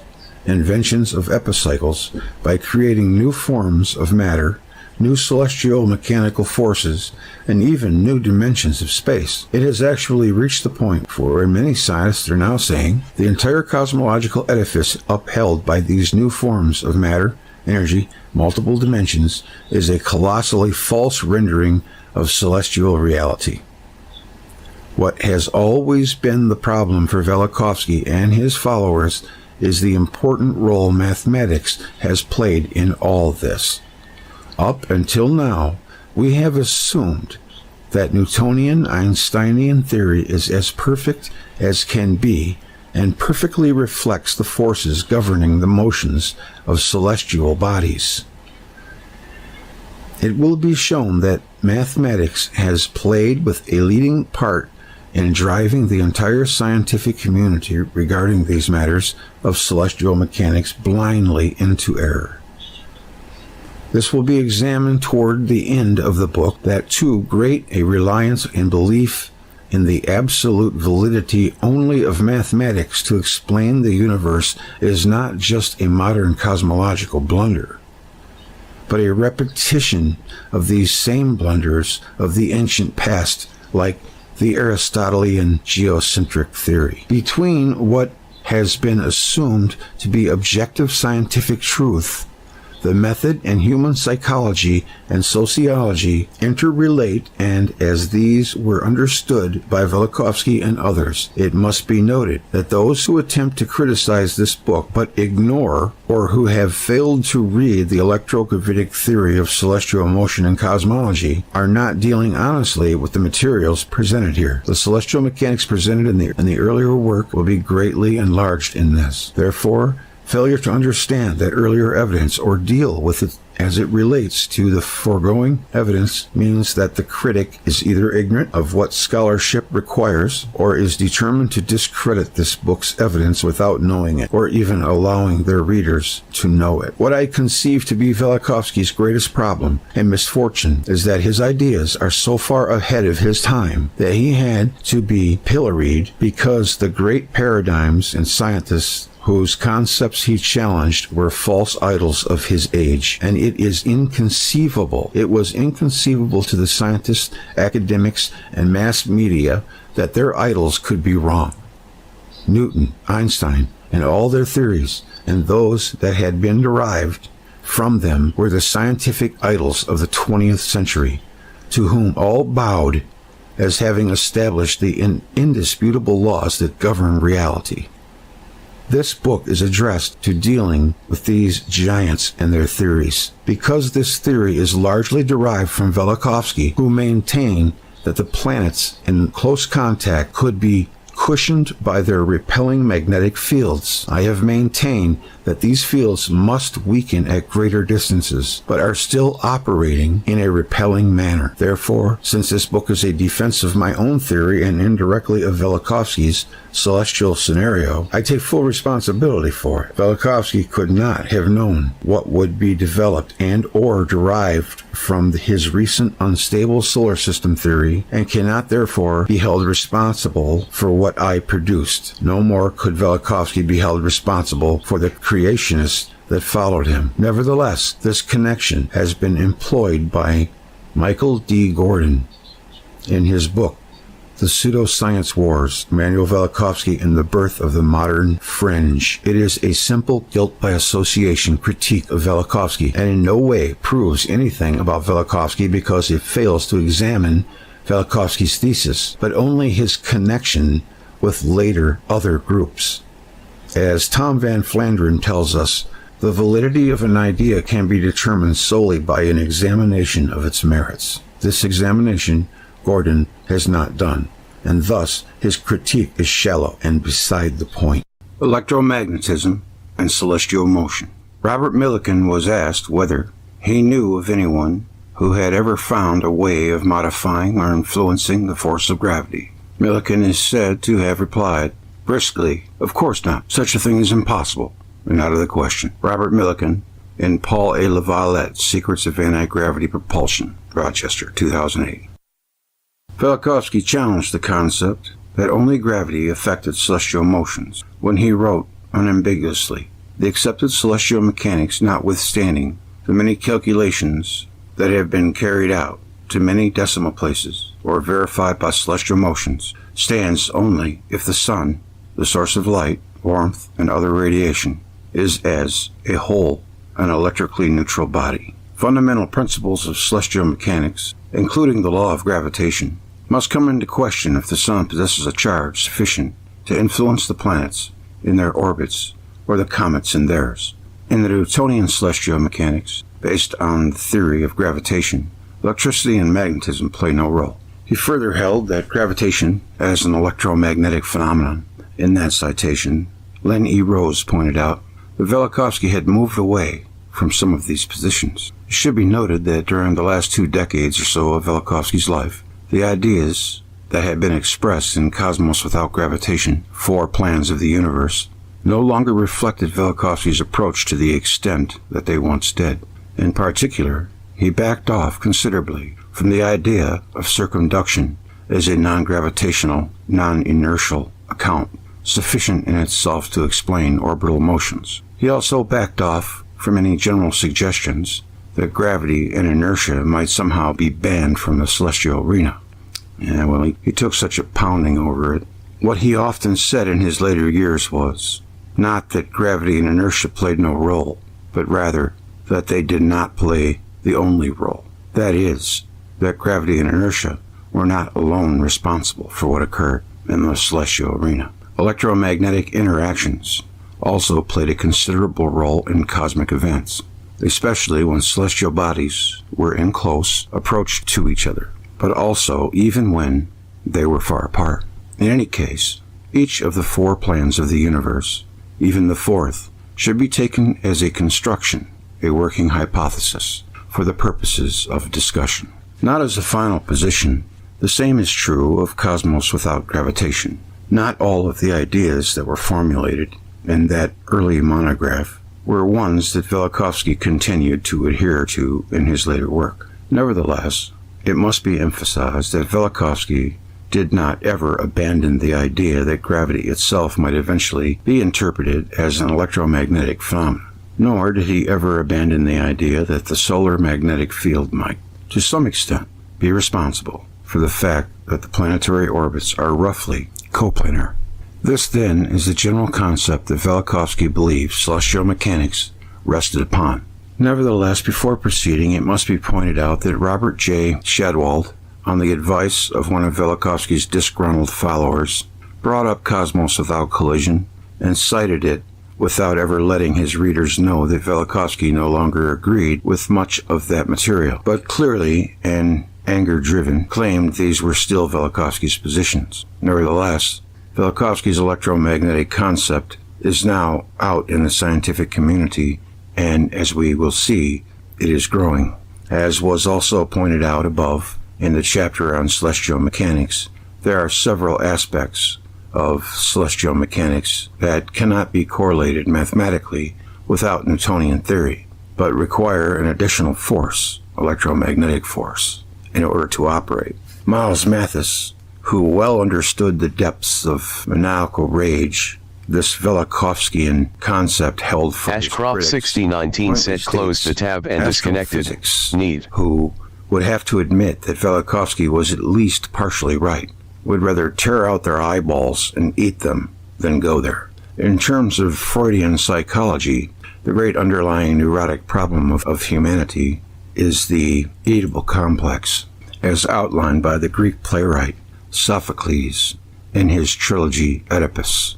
Oedipus, unable to deal with the fact that he had violated every moral aspect in his life, when discovering that he had actually done so, gouged out his eyeballs, unable to face his behavior. So too the scientists of this generation, according to Mathis, rather than admit Velikovsky was at least partially right, would rather tear out their eyeballs. Velikovsky was related. I'm just picturing that. Velikovsky has related a story he liked to tell. Once in the twilight hour, a visitor came to my study, a distinguished-looking gentleman. He brought me a manuscript dealing with celestial mechanics. After a glance at some of the pages, I had the feeling that this was the work of a mathematical genius. I entered into a conversation with my visitor and mentioned the name of James Clerk Maxwell. My guest asked, "Who is he?" Embarrassed, I answered, "You know, the scientist who gave a theoretical explanation of the experiments of Faraday?" "And who is Faraday?" inquired the stranger. In growing embarrassment, I said, "Of course, the man who did pioneer work in electromagnetism." "And what is electromagnetism?" asked the gentleman.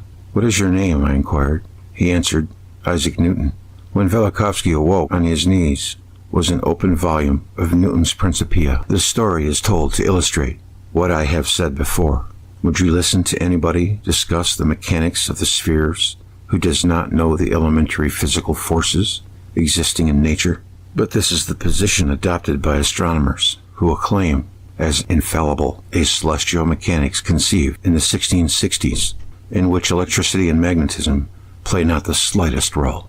Let us first examine the reaction of the astronomers to evidence that electromagnetism plays in celestial mechanics before looking at the experimental evidence related to it. This brings us the first part of the Velikovsky affair, when critics of Velikovsky's concept that electromagnetism plays a crucial role in celestial mechanics was debated and forcefully denied. What we will see is that in each and every instance, when a critic leveled a charge against Velikovsky's electromagnetic concept, and it was shown to be an error, and further the evidence instead supported Velikovsky, the critic never faced up to that counter-evidence and acted as if the counter-evidence never existed by retreating into a state of silence and denial. Let us now look at these early critics and the evidence. The first critic was Donald Menzel, director of Harvard College Observatory, as explained by Ralph E. Jurgens. In 1952, in the Proceedings of the American Philosophical Society, Menzel had offered calculations to show that if Velikovsky were right about the electromagnetic forces in the solar system, the sun would have a surface electric potential of 10 to the 19th, 10 billion volts. An absolute impossibility, according to the astronomers. But in 1960, V.A. Bailey, emeritus professor of physics at the University of Sydney, claimed that the sun is electrically charged and that it had a surface potential of 10 to the 19th volts, precisely the value calculated by Menzel. Bailey, at the time his theory was first published, was entirely unaware of Velikovsky's work and of Menzel's refutation of it.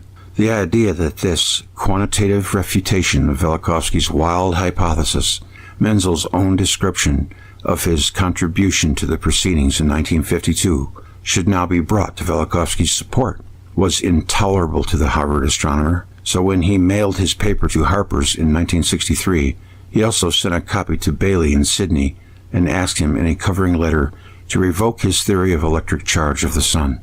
The theory was casting doubt on the continuing efforts of Menzel and other American scientists to discredit Velikovsky, and Menzel pointed out of what he conceived to be an error in Bailey's work. The mathematical error, to the contrary, had been made by Menzel. Nevertheless, when new scientific evidence supported Velikovsky's concept regarding electromagnetism, neither Menzel nor the rest of the astronomical physics establishment jumped at the opportunity of evaluating how it might operate, but instead tried to deny the evidence existed. Einstein agreed with Velikovsky, who said, "The real cause of indignation against my theory of global catastrophes is the implication that celestial bodies may be charged." He, Einstein, wrote in the margin, yes, just like the scholastic professors denied that Galileo's telescope showed Jupiter had 4 moons circling it.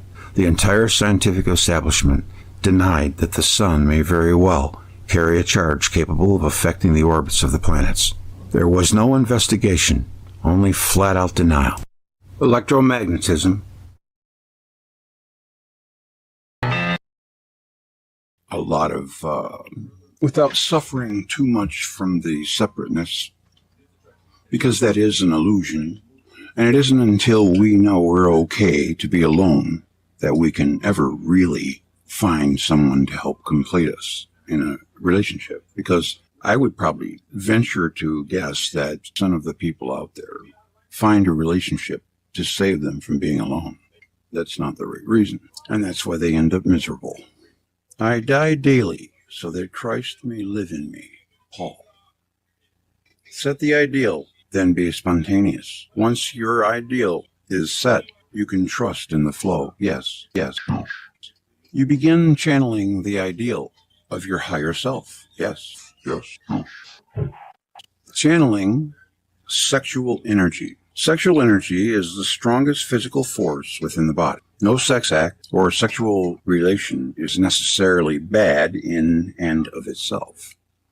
Rather, it's the purpose or the desire that the sexual event is expressing that determines its value. Sexual energy is best served when used as a guide to an awareness of God and the divinity of another person.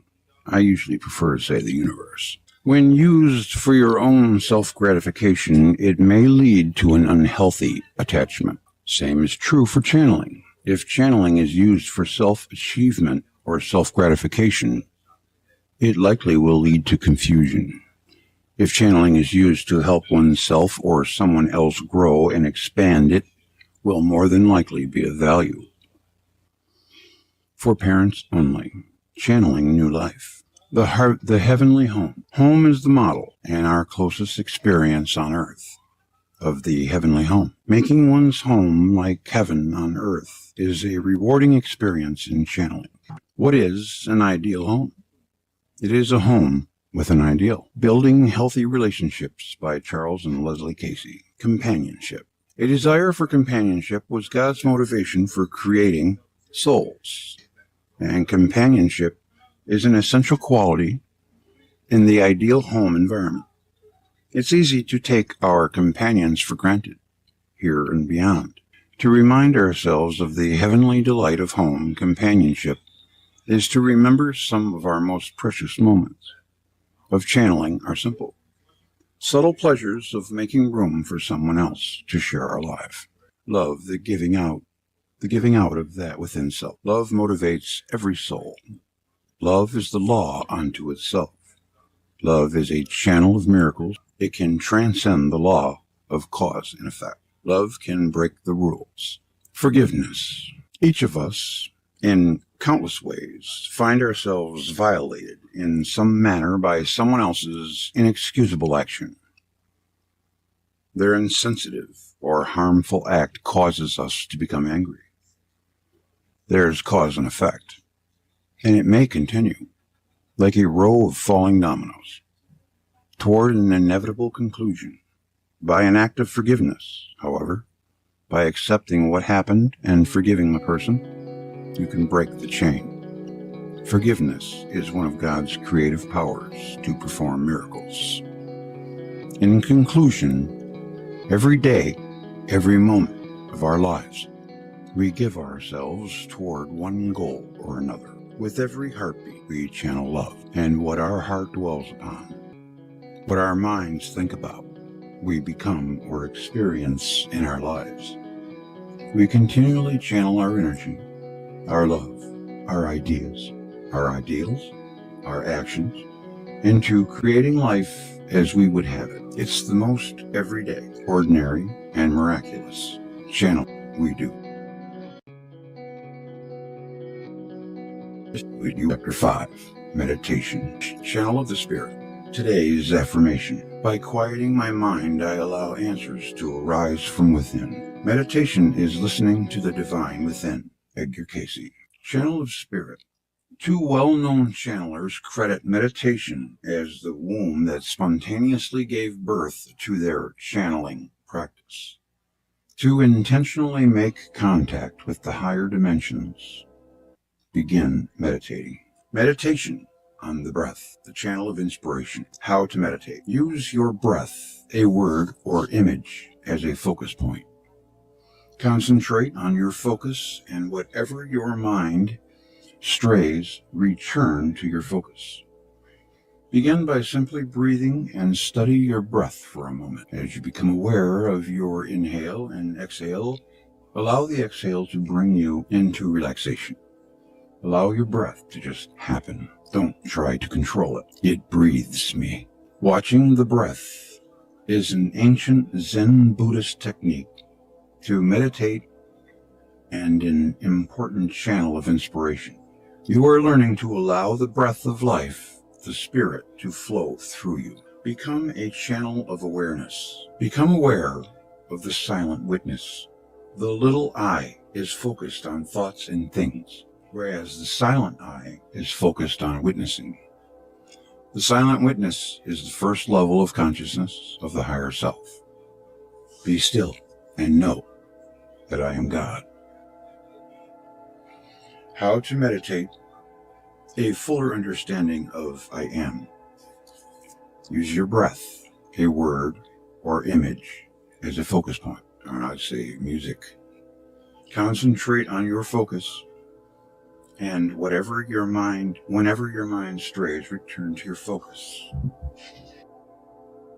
Place your intention to stay focused in gentle opposition with your mind's natural tendency to wander. These two forces meet and gradually cancel each other out. This leaves the presence of I am awareness to reveal itself in the background. This I am awareness leads to far greater awareness. The higher consciousness within is not above you. God isn't above us, but within us. Raise your consciousness within self, then higher self or God meets you there. As you go within, become aware of the vibrations. Higher, Low, light, dense, subtle, coarse. Follow the path of calmness in search of higher vibrations.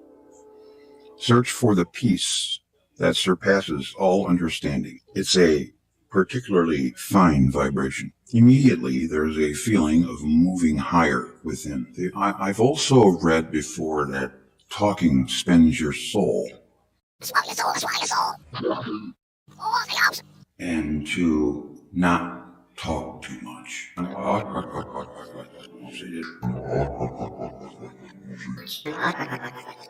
I tend to be a little on the quiet side.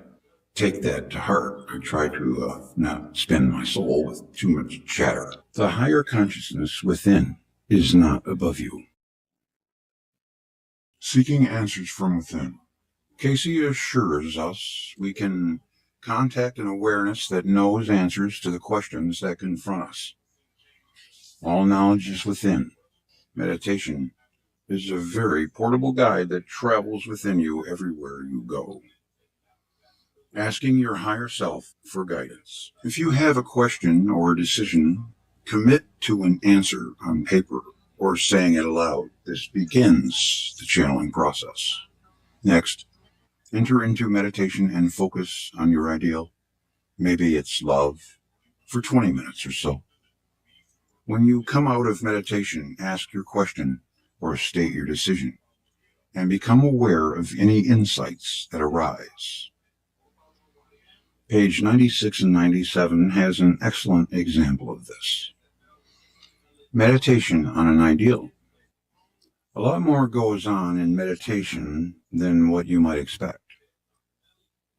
It's a time where other dimensions, other realities, other vibrations become an influence on the person. Research has proven that meditation improves psychic sensitivities.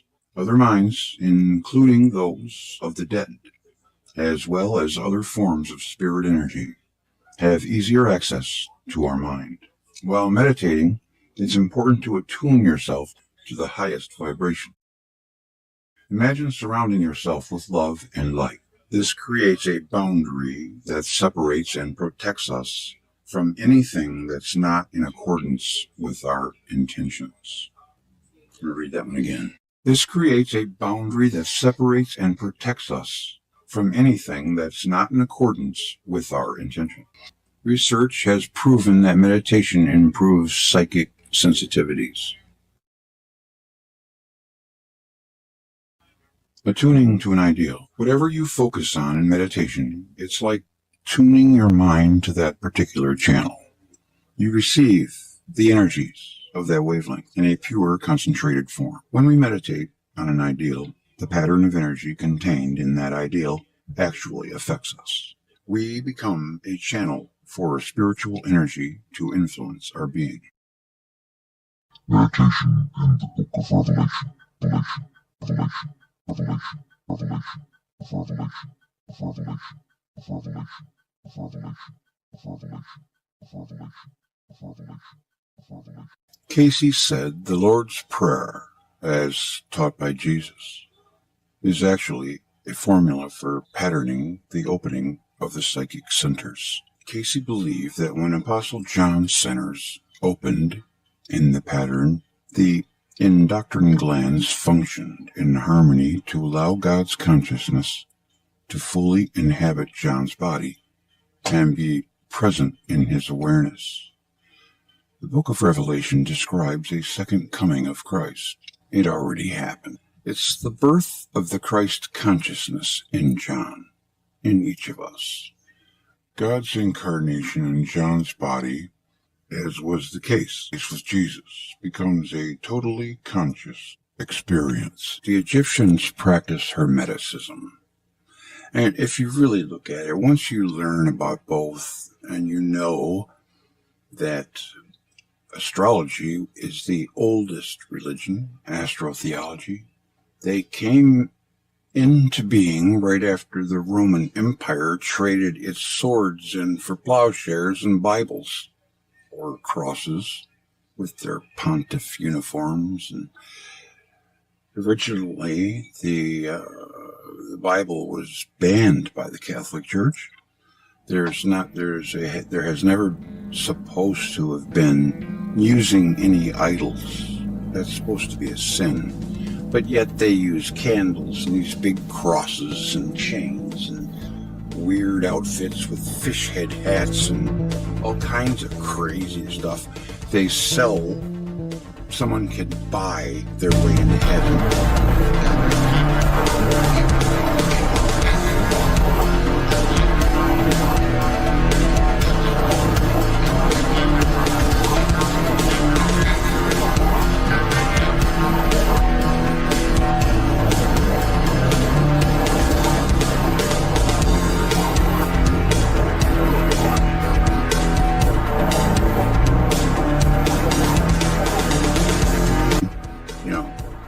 Buying a stairway to heaven. I think the closest people were the ancient Egyptians, whoever they were, the Atlanteans maybe. They practiced Hermeticism. And as a matter of fact, the founding fathers were not Christians. They were Hermetics. And who would make a religion of love based on fear? The Freemasons. They were Freemasons. But that was a time before the Catholic Church infiltrated them and corrupted them. It's the birth of the Christ consciousness in John. It becomes a totally conscious experiment. The body is the temple. Casey repeatedly reminds us the body is the temple. It's where we meet with God, or the universe.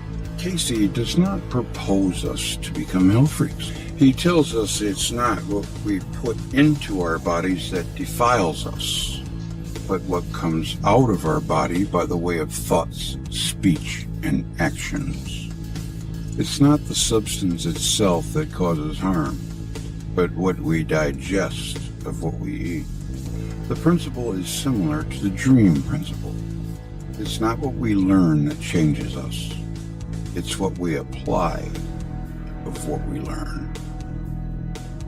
Casey also recommends the use of scent, chanting, music, and breathing exercises before meditating. They are aids to help us invoke what is within us. Very good. Yes, it's about time somebody said something about music. Straight on music, Jack. Meditation as channeling. In meditation, we channel the life energy, the creative forces themselves, as they quicken our awareness of our higher self. Meditation is a process of channeling God's energy through us in a pattern that's most in tune with our consciousness of that higher self. Each time we churn within and open ourselves to the channel of higher consciousness, we take another step forward in being able to express that awareness in our lives. Questions and exercises. Number 1, focus on your breath for 10 minutes. Number 2, focus on a word or image or song for 10 minutes. Oh, let's do the song. Let's meditate to a song. Chapter 6, Inspirational Writing. Today's affirmation. I am healed by the divine love of Universal Spirit. Inspirational Writing. A Course in Miracles by Helen Schumann was channeled completely through inspirational writing. Jonathan Livingston Seagull by Richard Bach is another example. It's not uncommon to hear authors talk about how they ride creative impulses in their writing. Indeed. Channeled writing might feel like ghost writing. Being a constructive channel. Attune yourself to an ideal, like love or peace, for about 5 to 10 minutes or more. Allow your whole being, mind and body, to resonate with the spiritual energy of the ideal. Then allow your thoughts to flow directly onto paper. Your writing will reflect and express the spirit or ideal. Here we have inspired constructive writing, a channel of the higher self. Disassociation and automatisms. Disassociation and automatism, a channel of the subconscious mind. A process of getting up and getting dressed is mildly disassociated from our conscious mind. All the little details of our actions occur as automatisms, reflex actions directed by the subconscious mind. Casey taught that all subconscious minds are in contact with one another. The subconscious mind isn't, could you imagine what you could find if you tapped into it? Really? Wow. I like what Paulie said to me the last live stream, that our intuition can catch a lie because we hear it in reverse speech. That's, if we're that good, then we are definitely being underrated. The process of getting up and, they can also express subliminally perceived telepathic information from the living and the dead. Automatic writing versus inspirational writing. Handwriting is another source of automatism. We do it automatically, without thinking. Many famous writers have used automatic writing as a means to channel information. Ruth Montgomery in her autobiography. Casey discourages the use of Ouija boards, as it is disassociated automatism. Brad Stoker, Ouija, the most dangerous game. Absolutely, those things, I don't like them. I never did. Writing automatically with the subconscious mind as a source of the material results primarily simply in the production of channeled material.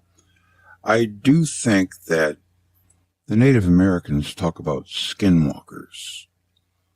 And I remember that one scientist had some kind of theory about various spiritual entities of varying intelligences. It is possible that we can pick up maybe a baddie if we're attuned with it.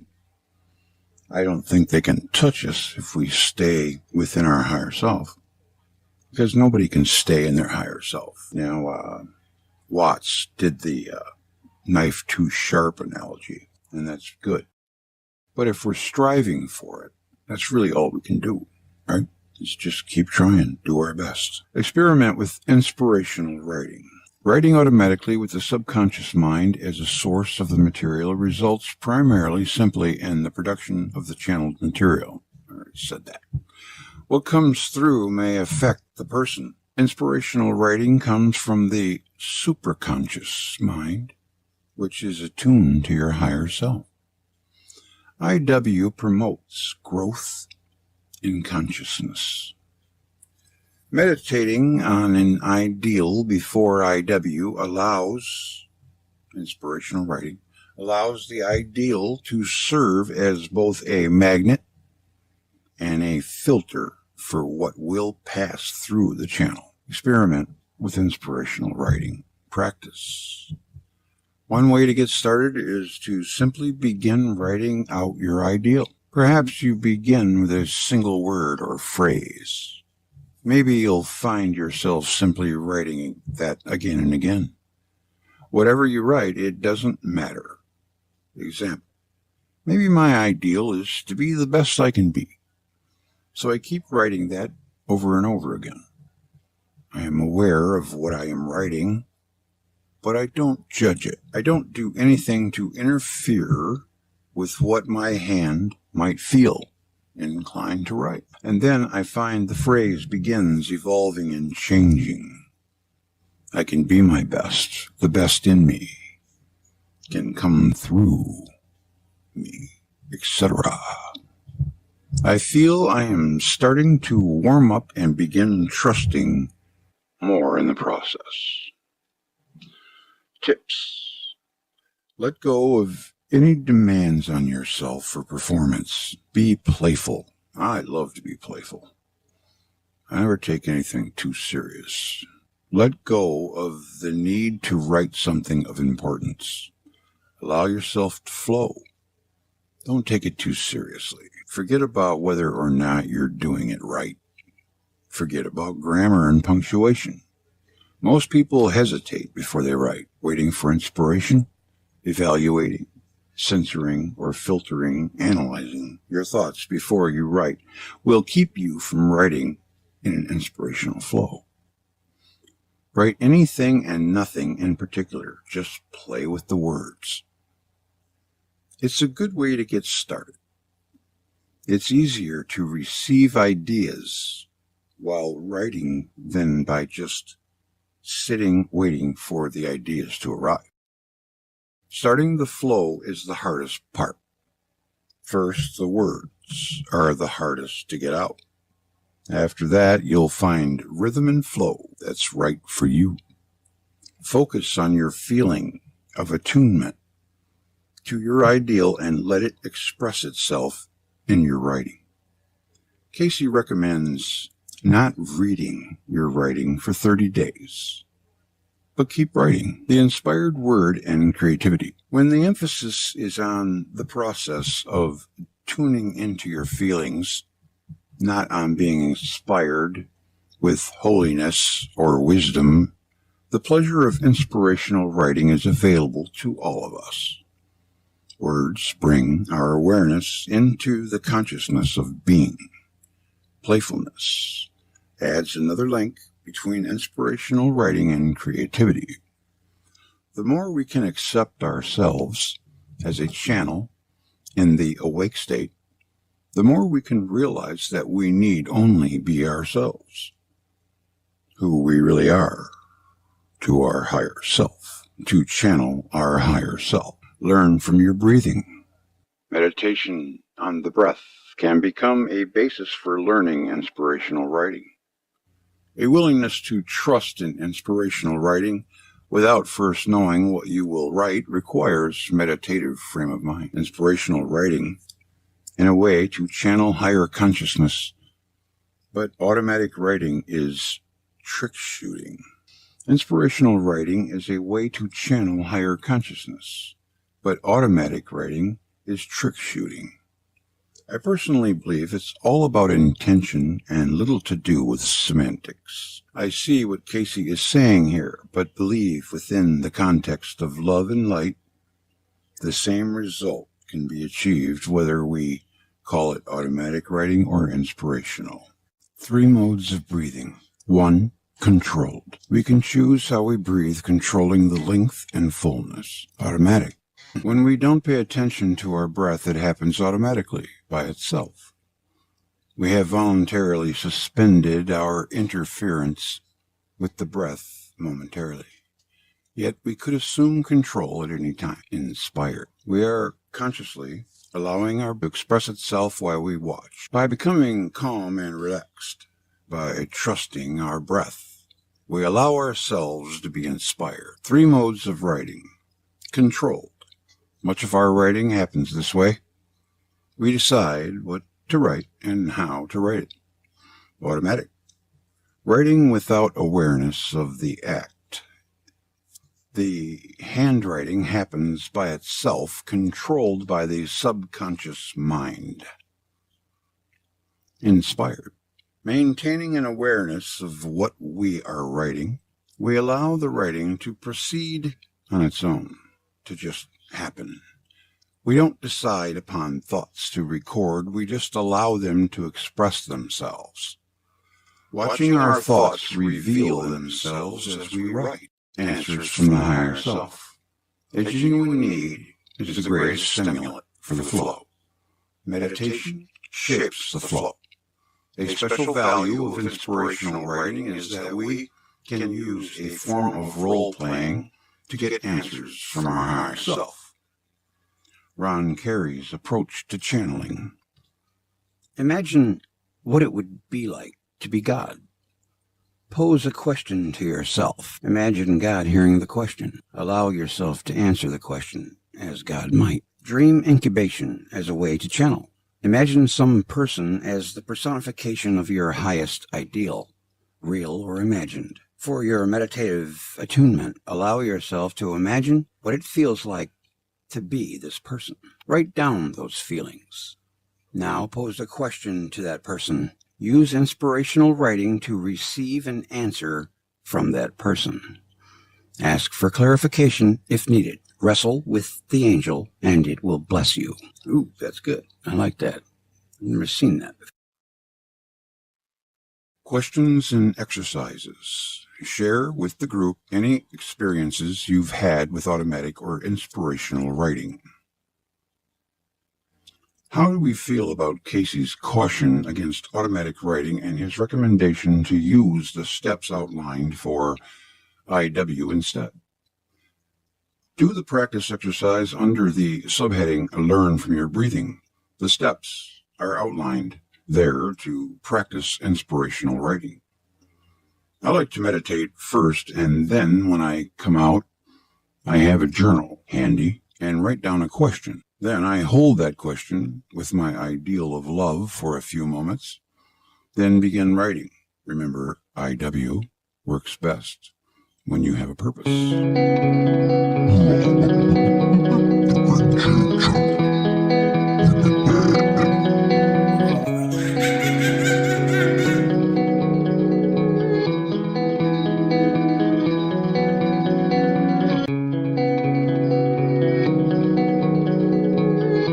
Chapter 7, Artistic Channels of Creativity. Today's affirmation. I trust my higher being to lead me along the right path. When the real music comes to me, the music of the spheres, the music that surpasses understanding, that has nothing to do with me, because I'm just the channel. The only joy for me is for it to be given to me and transcribe it like a medium. Those moments are what I live for. John Lennon. Well. Casey indicates that it is the arts that provide the channeling opportunities for the greatest expression of spiritual truths. Our inherent creativity is thus both a powerful and fun way to explore and develop our ability in channeling our higher self. The spirit of creativity in the arts. All artists give credit to flashes of insight, the spontaneous flow of the imagination, when they are channels of creativity. We already are channels of creative energy. The challenge seems to be for us to accept that gift and develop its expression. Art is the way we can manifest our spirit in the material world. George Winston. The Temple Beautiful. The Temple Beautiful were in Egypt, 10,500 BC. The purpose of these temples was to either purify people of disease or initiate them into the mysteries by raising their consciousness through the arts. The arts were actively employed as a holistic mode of education and transformation. Of all sensory effects, odor has the most powerful influence on the body. Through chanting and dancing, with the proper music, one's conception of one's body in the material world can change to the point that one becomes aware of everything consists of vibration. In this manner, a person can learn how the energy is the basic reality and how to pattern it toward a desired manifestation. There is no powerful method for revealing spiritual truths than the arts. Janet Lapp, a psychologist from California State University, has verified that listening to music can alleviate migraine headaches and prolong life. Gary Schwartz, a psychologist from Yale University, has verified that the aroma of spiced apples can lower blood pressure, and the aroma of peaches can reduce pain. Clearly, art can affect consciousness. It can inspire us, evoke emotions, or create higher emotions. Ideals, art, and creativity. There is a close association in folklore and research that closely links genius with madness. Absolutely. I've always seen that link. The tension between profound creativity and madness provides another lesson in channeling. Casey indicates that although the arts are the greatest channel for the realization of spiritual truths, he also warns that no other channel can unleash such destructive influences. Opening the channel when the adrenals are overstimulated, as in fear and anger, is much more hazardous than overstimulated sex center. Such stimulation is much more provocative of mental disturbances and the anguish of obsessive-compulsive states of mind than sexual stimulation. David McClellan studied the effect of 2 movies on people. 1, Nazi concentration camps, which weakened viewers' immune systems, leaving them more vulnerable to disease, and 2, Mother Teresa's charitable works, which strengthened their immunity to disease. That's pretty interesting. Ideals expressed in movies affect our bodies in subtle but profound ways. When opening ourselves to the channel of creative influences, ideals also serve as a safety anchor. Make sure you anchor yourself in love or another ideal, as always when channeling your higher self. A spiritual appreciation for art. We can use artists' perception of the world as a stimulant to our own perception. Casey recommended listening to music to transform your emotions. Music can help us bridge the gap between the physical body and the infinite reaches of consciousness.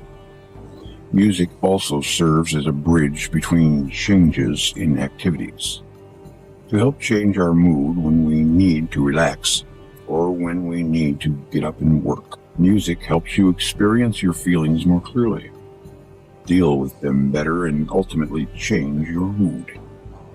Listening to music is a wonderful way to open the channel to inspiration and visions.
with a quote from Carl Jung, where he's talking about this, and he says that as we all know, science began with the stars, and mankind discovered in them the dominance of the unconscious, the gods, as well as the curious psychological qualities of the zodiac, a complete projected theory of human character.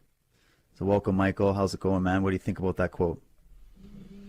Yeah, well, that just about says it all, because he understood that the numbers 12, the numbers 7, 3, 4, which are implicit in 12 in the zodiac, these are archetypes. So, Jung was really into that, and he studied it for a long time, and he understood basically the thesis that's preoccupied my whole take on this, which is that it's not about rocks in space floating around affecting your destiny. That hasn't been proven. A lot of great attempts have been made to prove it. I certainly give them, 4 stars there, but the real premise that something external to you is affecting your fate and destiny, has always been unproven. It's always been troublesome. It's always been a sticking point. And it actually is one of the reasons why other well-meaning intellectuals just can't get into astrology. They feel stupid, and I completely understand them, because the science isn't really there. And I don't think the science ever will be there. That doesn't shut the door on scientific explanations. But hey, wouldn't it be just a lot easier and more convincing to skeptics to just say, look, this is about your consciousness? The archetype of the 12 got there because we projected it by our consciousness. Just in the same way that the whole of reality is there because we interact with it through consciousness. So why astrologers have insisted, accepting it in this sort of exoteric way, which is really the only way to explain it, I really don't know, because the esoteric approach, that the mind is what this is all about. You have 12 divisions of consciousness. You have 12 faces of your own being. And that to me is much more sound, and the umbrella term is archetype. And that's been accepted nerves, by the way. You even have 12 cranial nerves, by the way. It's interesting. Right. You see? So when you turn it within to be archetypes, then there's actually a lot of backup, which is why I just can't understand why they just haven't, but I don't know. They put archetypal in the title. They put occult astrology, archetypal astrology, psychological astrology, and then you open the book and there's not a single backup of that. In my work, when I say it's psychological or it's archetypal, the whole premise is that. I dismiss what's happening up there and, with those planets. The planets are just placeholders, metaphors for states of consciousness, phases of being, introvert, extrovert, and all the rest of it. And, we should definitely look into that. But then if you break the 12 down, you get the 3 and the 4. And the 3 and the 4 is found in Kabbalah. It's found in Tarot. It's found in astrology. The 3, 4, so that these sort of ratios and harmonics that are discovered in all aspects of life, including the human psyche and the development of what we call consciousness. It had a particular evolution, if we have to use that troublesome word. It manifested in a certain particular orderly way, and we can easily have metaphors for that, like 1, 2, 3, 4, 5. It's not perfect, but neither is any form of expression or language. You're always languaging something, and then you're dealing with the problems of language. But in general, consciousness evolved in a way that can be understood as from a 0 to 1 to 2 to 3 to 4, you see. And the zodiac is a really good way of expressing that. The Kabbalah is as well. It uses 10 or even 11 centers. The Enneagram or whatever, that's 9, you see. And the Tarot has 36. The ancient Egyptian zodiac, some schools, there was lots of schools, so they all had different systems. But there was a system on the Nile, that had 36 signs of the zodiac. In fact, if you really go back, there's even modes of astrology that literally, have, they don't even have houses so much as sidereal astrology, literally watch the movement of individual stars. So the chart that, would have been cast for you at your birth would have actually been so detailed as to be, unfathomably complex, because they would have noticed your ruling star, your ruling planet, more like, every single conjunction it had with a famous star. So there's certain books that people go to when they're looking up, say, a famous personality like Hitler or Churchill or Jesus or something like that, and it'll be a sidereal type of chart, right? That literally, or even Mick Jagger or somebody like that, right? It will actually be based on where the sun was, individual stars. Can you imagine how many stars there are? But of course, there's some really important ones to sidereal astrologers. Happens every time. I got to hook my mic back up. Here I was talking to nobody, but at least I caught it right away. All right, I'm going to come out and say hello to you because last time you probably didn't hear me. So let's put on a slideshow here. And then I will find you guys. I know you can hear me finally. 188 constellations. Is there that many? Hi, Donald. Brandy. Slightly Slanted Sleuth came out. Hey, buddy. Hey, come on into Discord. You're in membership here. I see you. So come on in. I'm in the Great Hall. Chat with me a little bit about this consciousness thing. I'm into it. It's good stuff, you know. Let me see here. Let me get the folks. There you are.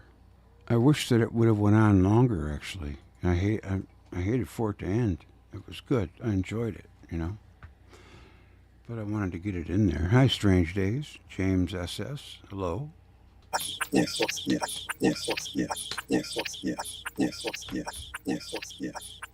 What the heck? Wow, that was a straggler, huh? I didn't even know it was there. Yes, Truth. Austin Jackson. Strange Days. Donald Wages. Marmalization. And Brandy. And Slightly. You're not going to come, Steve?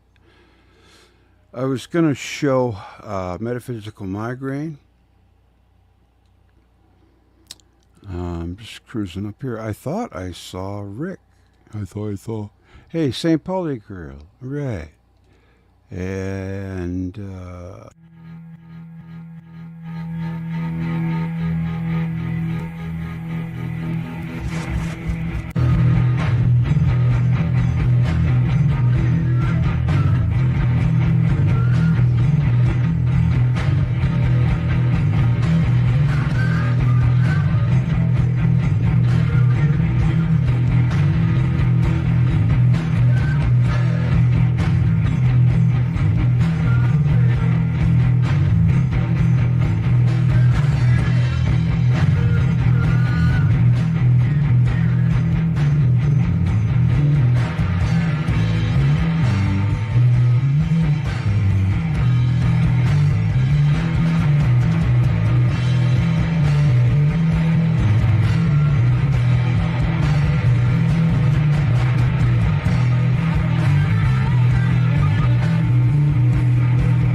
that stuff. Hey, Paulie, are you there? Hey, oh, you got your mic? Okay, hold on 1 second. Hold on, I got to get to the program that we're going to show, and then we can chat. I'll be right back.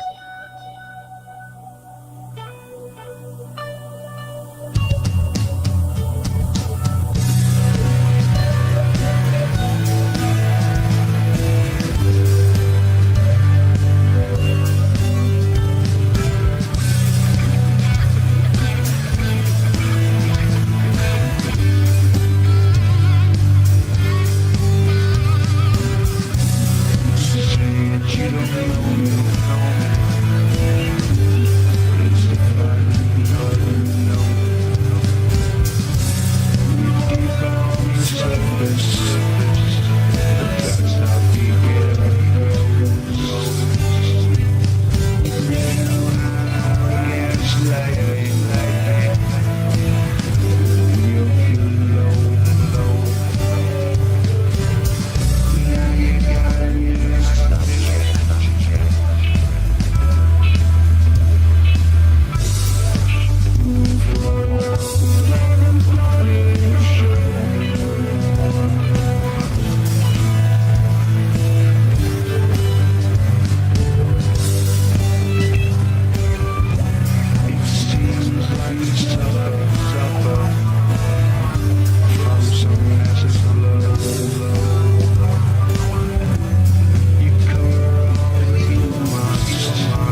in your water.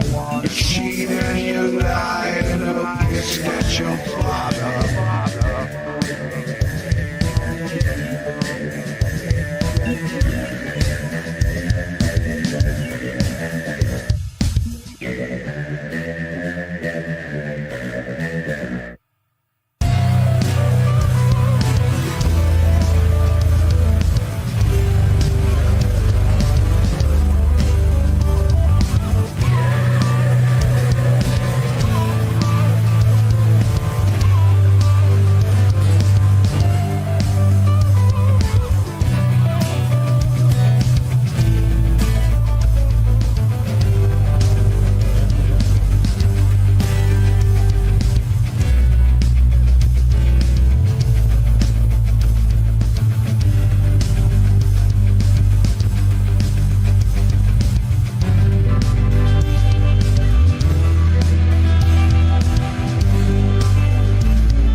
You know, trying.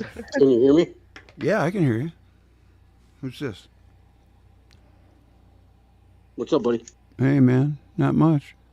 I gotta see who you are. Huh? I gotta see. Is this Steve? Yeah, it sounds. Yeah, this is Steve, man. There you go. Is that your you? Yeah, slightly slant exclusive. Yeah, we go That's back. your YouTube channel name? That's the name of my channel. Yeah, we met on the pyramids video that I did, the pyramids according to Velikovsky, because you were all over the comments. Then I remember reading a few of your comments and said, "Oh, I like the way this guy thinks." Yeah. And So let's we're going to talk about the pyramids. No. Well, I don't care, but I'm just with consciousness. What did you think of that video, Steve? Did you see it? Which one? The one I just played. You didn't catch it? I only seen the end of it right before it ended. I just got there. Yeah, because I know that you're into it a lot. Do you still follow that one guy a lot you were talking about before? That Phil Langdon? Yeah. Yeah. He's him and Yvonne Gordon.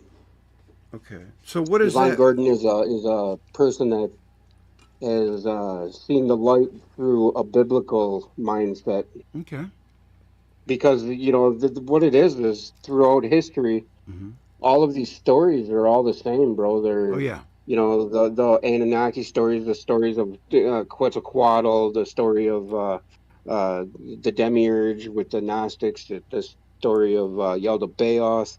All of these stories are the same thing. Yes. They're just... Yes. What were the and gods? I think consciousness is one thing, yeah. So, yeah, I like the subject matter.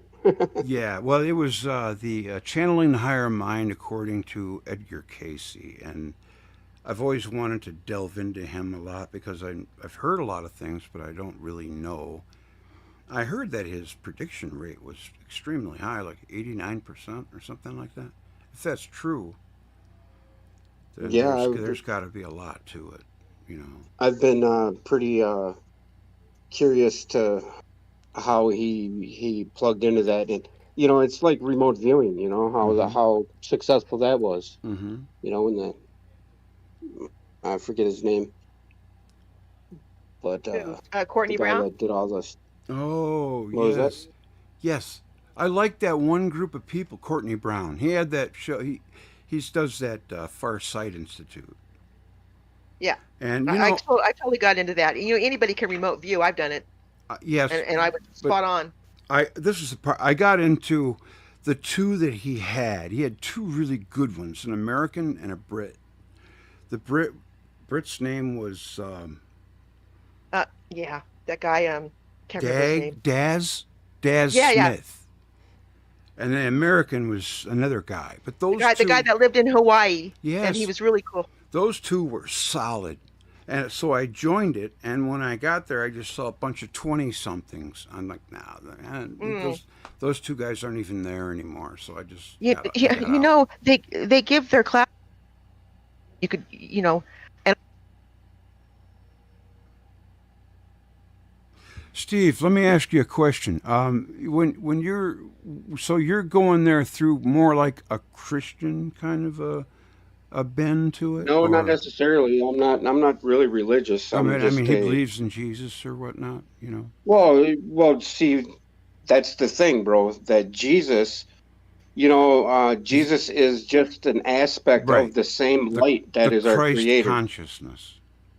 Well, in essence, yes. I mean, but it's to be Christ conscious is to be born through the light of creation, meaning that the seed of the Bible is we are the seeds planted on earth to produce the seed of the Big Bang, bro. The Big Bang is actually how did you come up with that? It doesn't say the Big Bang in the Bible, so I mean, how do you come to that assumption? Well, how Jesus, how I've seen the light, or how Jesus says he is the light of the world. And, you mean when the penny drops? He's the light of the world, but not light of the universe. So you mean when the penny drops and you Jesus get it? Jesus is a thing. Jesus is not a person. Jesus is the aha moment that we have when we're in union with our one true self. I get it. Okay. Yeah, that's the Big I understand. Bang. I mean, I totally get it where you're coming from. Yeah. But because the physical Big Bang probably never happened. That's just nothing in the cosmos really did. It's all in our mind, man. Yeah, that's right. Yeah, I mean, we happened. We had a Big Bang. You're right. Absolutely, I can see that. Everything is the way it is. Each of us is the center of our own universe. That's what the multiverse is about. And each of us are the definers. We are the singularities within the whole. The whole system. The fractals of the seed of creation, and we are planted. Us being a thing in time and a timelessness is the very thing that causes the perturbation in the abyss of our mind that causes creation in itself. That is what our union with God is about, because God is everything. God is all of us. That's the way I've taken it too.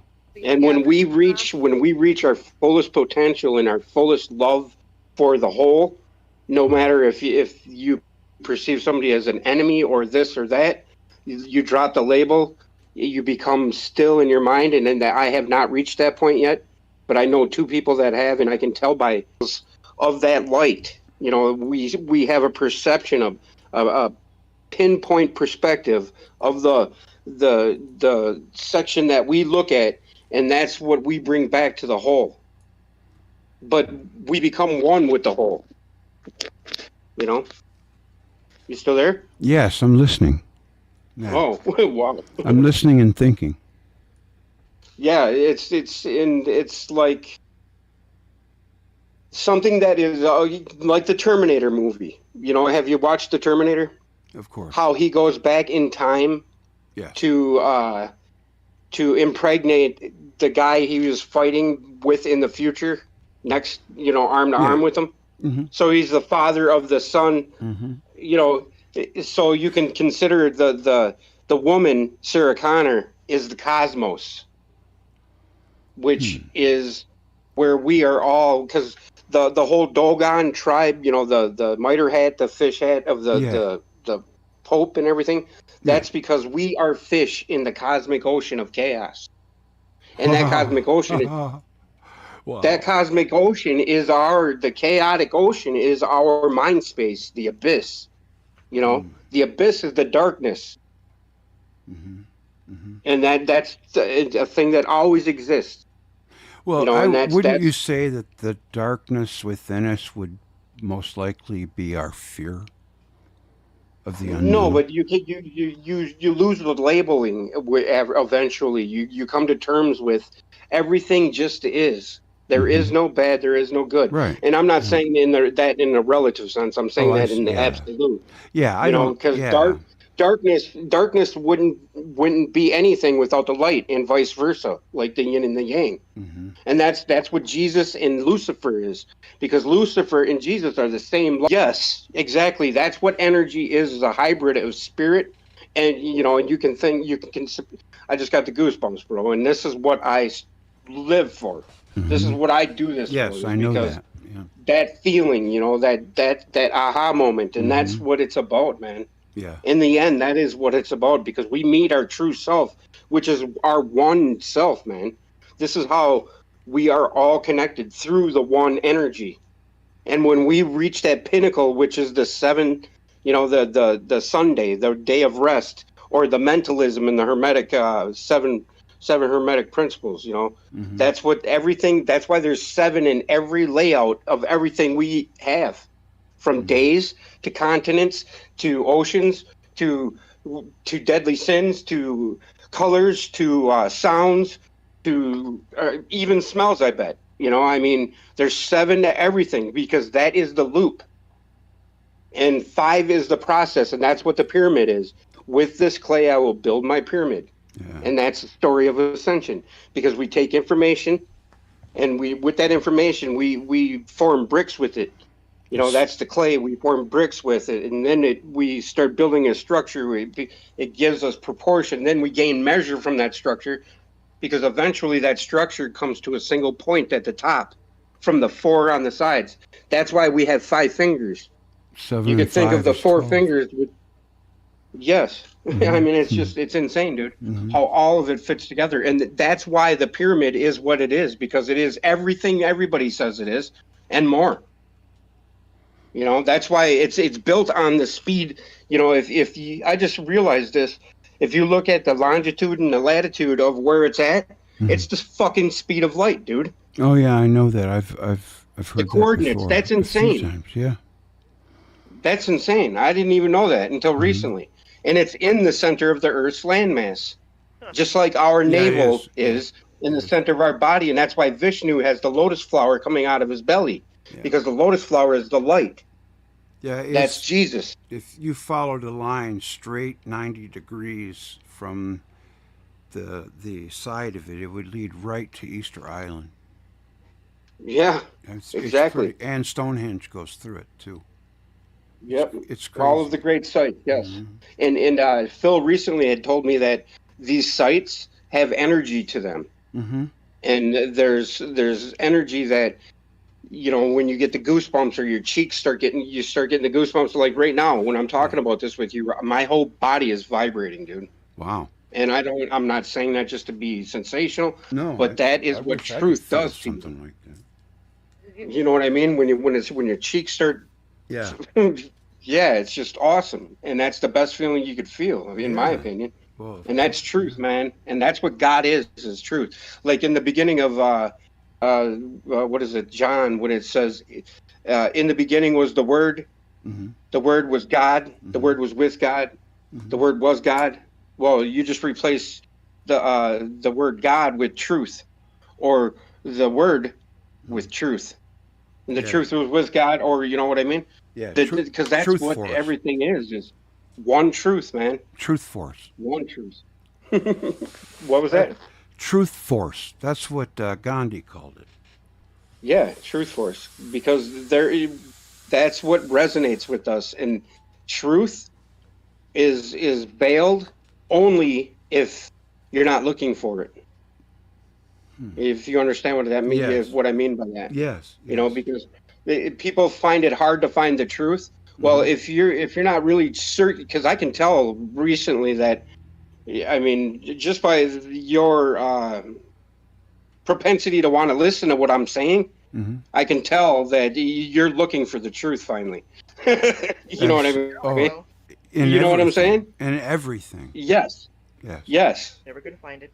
Yes, and that's how I was when I was looking at the sky for Nibiru, you know, and Where's then that it, confounded boom, truth? something clicked in me, and it all, everything we perceive outside, bro, is born inside of us first. That's the feedback loop. And if more and more of us figure this out, we can just curb whatever's going on in the world if we just all have the same understanding. We don't have to fight back with anything, with anybody. All we have to do is control the narrative in our minds, because where thought is born is where everything is, man. And it's hard to fathom that in a physical relative world that's trying to keep us down, but that is the point. You know, where thought is born is where everything is. Yes. Well, you know, the light of the world. In the video, they say personal expectations and attitudes affect how we experience events. I think that is definitely true. Yes. That's the base of desire and will, because you can think of desire as our carnal wants, needs. And then once we shift that desire to the desire of Mary, you know, that's what Mary Magdalene in the Bible is about, is the desire to want to know God. King David is the will to know God.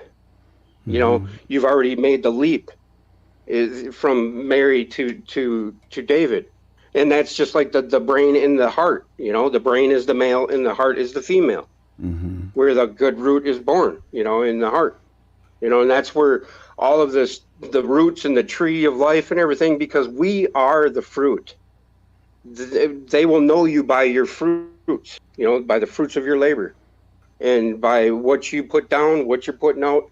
And you know, that's what it's all about, is, you know, just knowing that everybody you've had conflict with, everyone, anything, everyone is all part of the one thing. And it's hard to do that in a dog-eat-dog world, and that's it, because our world is just what we think it is.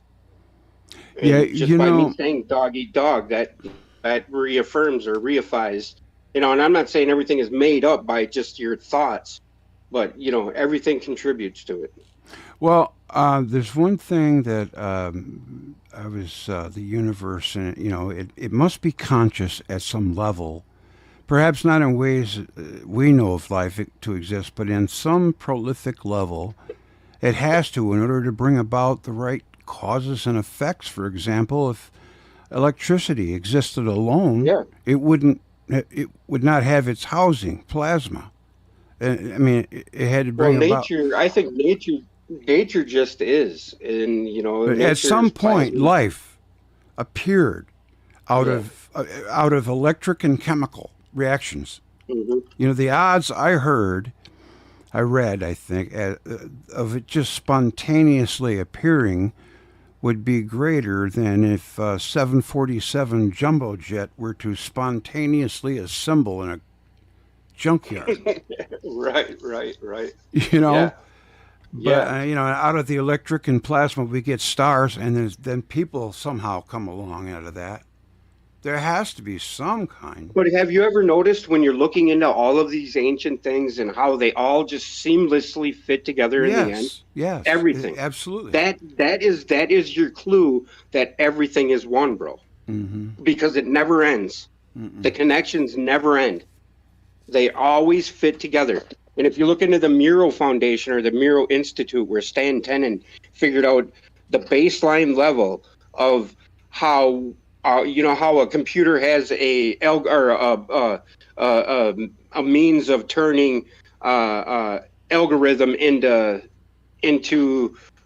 software that runs the hardware. You know what I mean? That's what the Hebrew alphabet is to our minds. Because if you think about it, the Hebrew alphabet is just it's one shape, but shadows from that one shape from a flame. That's what the flame in the tent of the Bible is about. You know, the flame in the meeting place or the tabernacle. you know, where they have the lamp and, you know, all that. But I mean, the shadow is in it's the flame in the tent, which is just this one shape. You can hold your hand up and make this shape, and you can shape every letter from your fingers, you know, just this one shape. If you can close your eyes, and it's the only thing a human can do, you know, perceptually, is know where your hand is and what shape your hand is making when you have your eyes closed, even if you didn't have a hand and you had one at the beginning of your life. You know what I mean? That's the only thing we can do. We can't close our eyes and walk, but we know what our hands are doing when we have our eyes closed. Do you understand what I mean there? Like the alphabet is the buffer between, or the baseline level from thought to action in the world. Do you follow me there? It's hard to articulate what I'm even trying to explain here. Thoughts, everything that happens appears in thoughts first, I would think. Unless it's an accident, you have to think about a sandwich before you make one. Yes, right. Yeah, that's right. I agree. Thoughts are things. You know, that's why I try my best not to have bad thoughts. I don't want to think about a disease, or I don't want to think about, because you can make it happen just by thinking about it. So why not think about great things and good things, you know, love, and that's what I mean. That's what it's all about. Yeah, absolutely. That's what it's all about. You can't go all new age groupie on us though, and think that everything is going to be hunky dory, and you know what I mean? Yeah, I know what you're saying. You have to be love, and you have to spread love, but you have to put up with the relative that is this world, but that's what the whole blissful state is about, and being in balance is just being able to ignore the emotion of life. You know what I mean? And not get swept up in it. Paulie, what do you think And about all I'm far from that. That's what I'm working on right now, because I cannot get my head out of my ass when it comes to that emotional thing. Yeah, I'm. You know, if you haven't noticed, I dropped the word truth from my name on YouTube. No, because I figured out what the truth is. I just got to figure out how to apply it. Yeah. Paulie, are you there? Yeah. Paulie? Or she probably just shut off. No, I'm here. Okay. I just muted myself because. Yeah, I know. You're probably just kicking back, listening like I was. Yeah, I'm listening, and yeah. I have to go get a coffee. Will you two hold down the fort, and I'll be right back? Sure. Yeah, thank you. Yes, sir. Okay, you guys. So, hi, Paulie. What perspective do you have on all of this, on the consciousness and whatnot?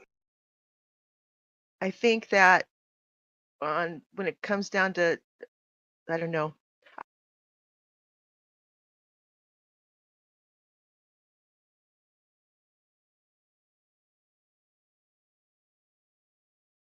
Hello? Oh, can you hear me? You're breaking up. Uh-oh. Why is that? I heard, why is that? And that was it.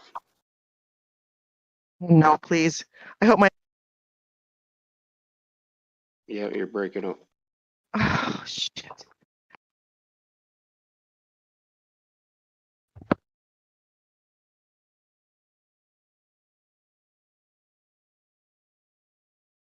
Discord. Yep. Yeah, I can hear you now. I think it's Discord. Yeah, you probably didn't hear me. I don't know. I see the green. Now I can hear you.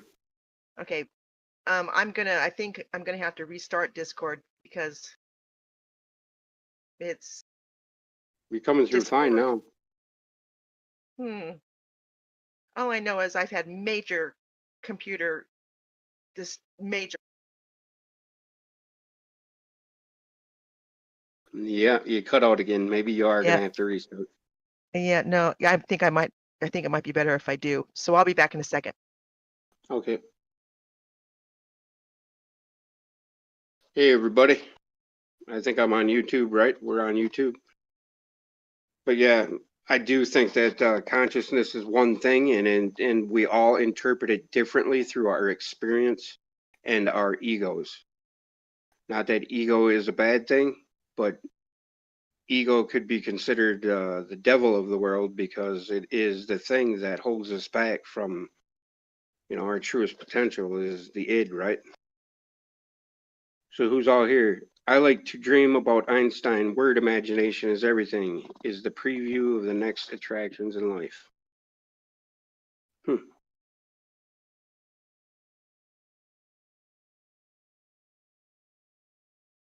Cain and Abel never existed. It was originally a Sumerian story. Yeah, all of the stories of the Bible are the same story, and everything is the same story. Yes, but human sacrifice has been going on since the written word. I want to stop the. That's the runaway train of thought I'm talking about, Brandy, is thinking like that, you know? That's what I'm talking about. Oh no, Sean getting jiggy and only documented document ready to, what? Rumble the Bible? No, I'm not a Bible expert by no means. I'm just saying that the Bible is not for our carnal mind to interpret. Once we start looking through a sensory, you know, 5 senses mindset at the Bible, that's when we're going to run into trouble, because Bible is not to be interpreted through the carnal mindset. It is a language spoken through allegory more so than literal terms. I know that for sure. Like, for God so loved the world, he gave his only begotten Son, for he who shall believeth in him shall not perish but have everlasting life.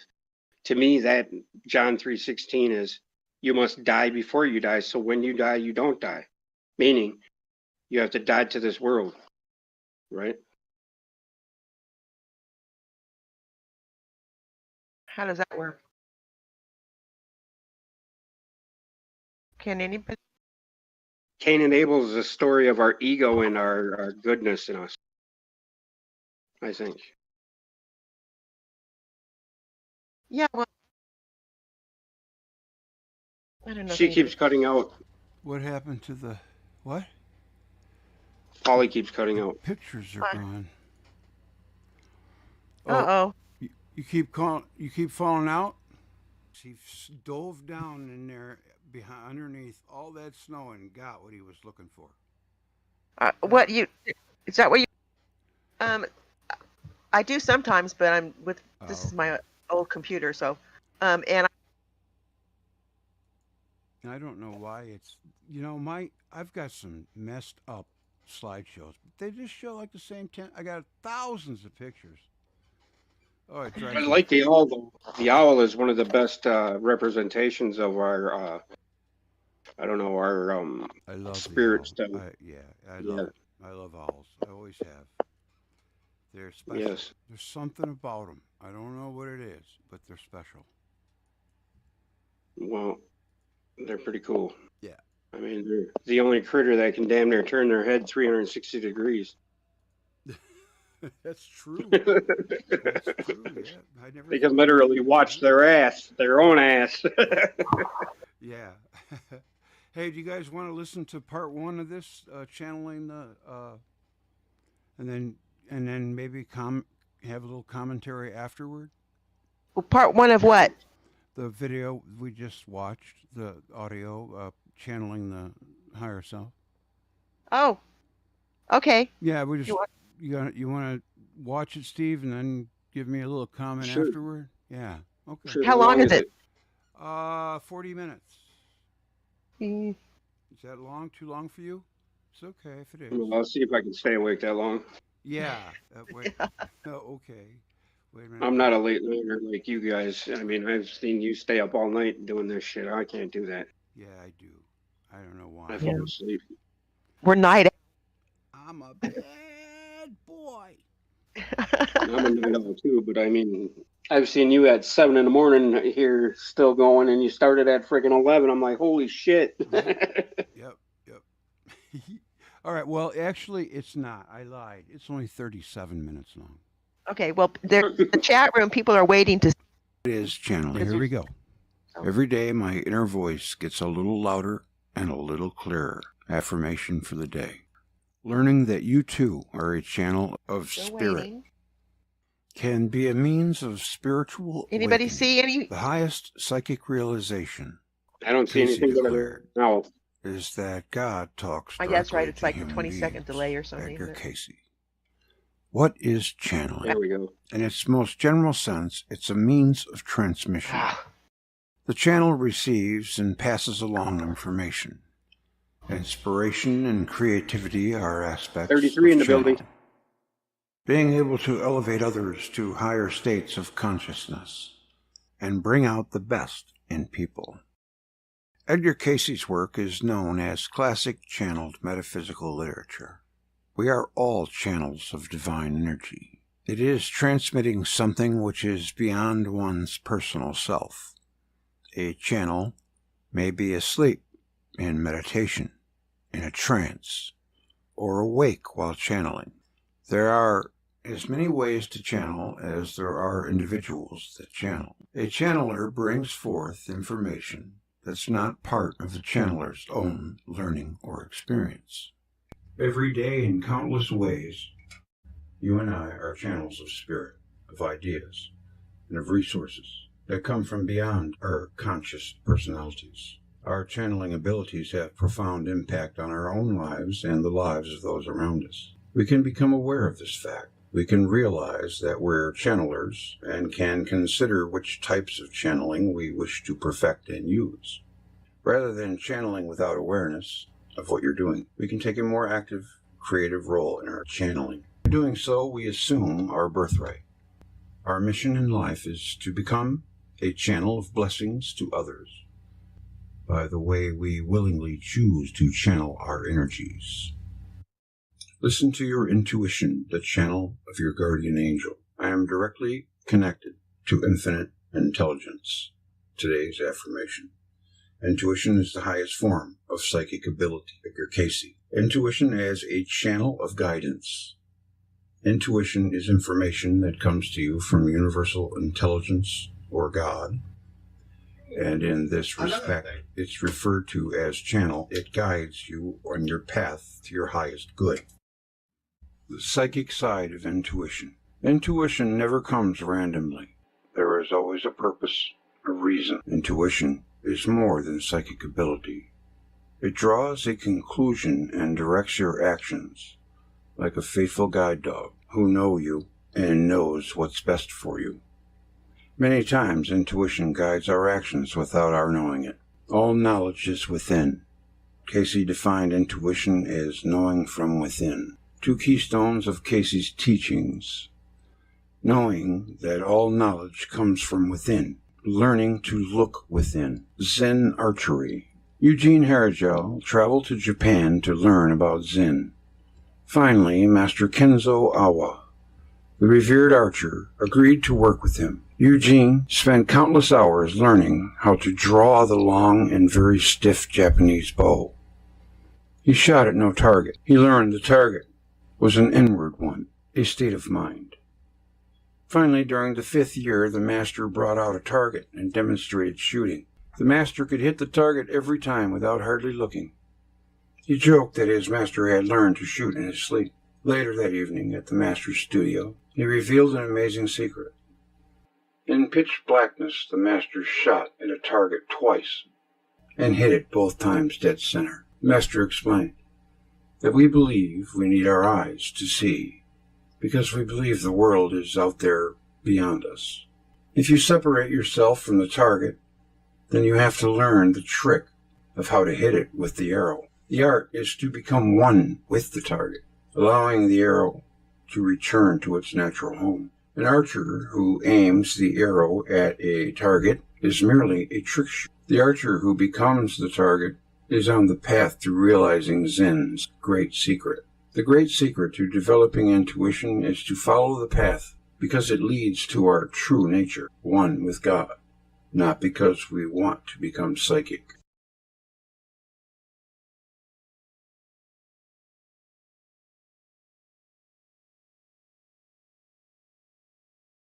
Intuition is everything, the secret of unitary oneness. We are all one. All of creation is one.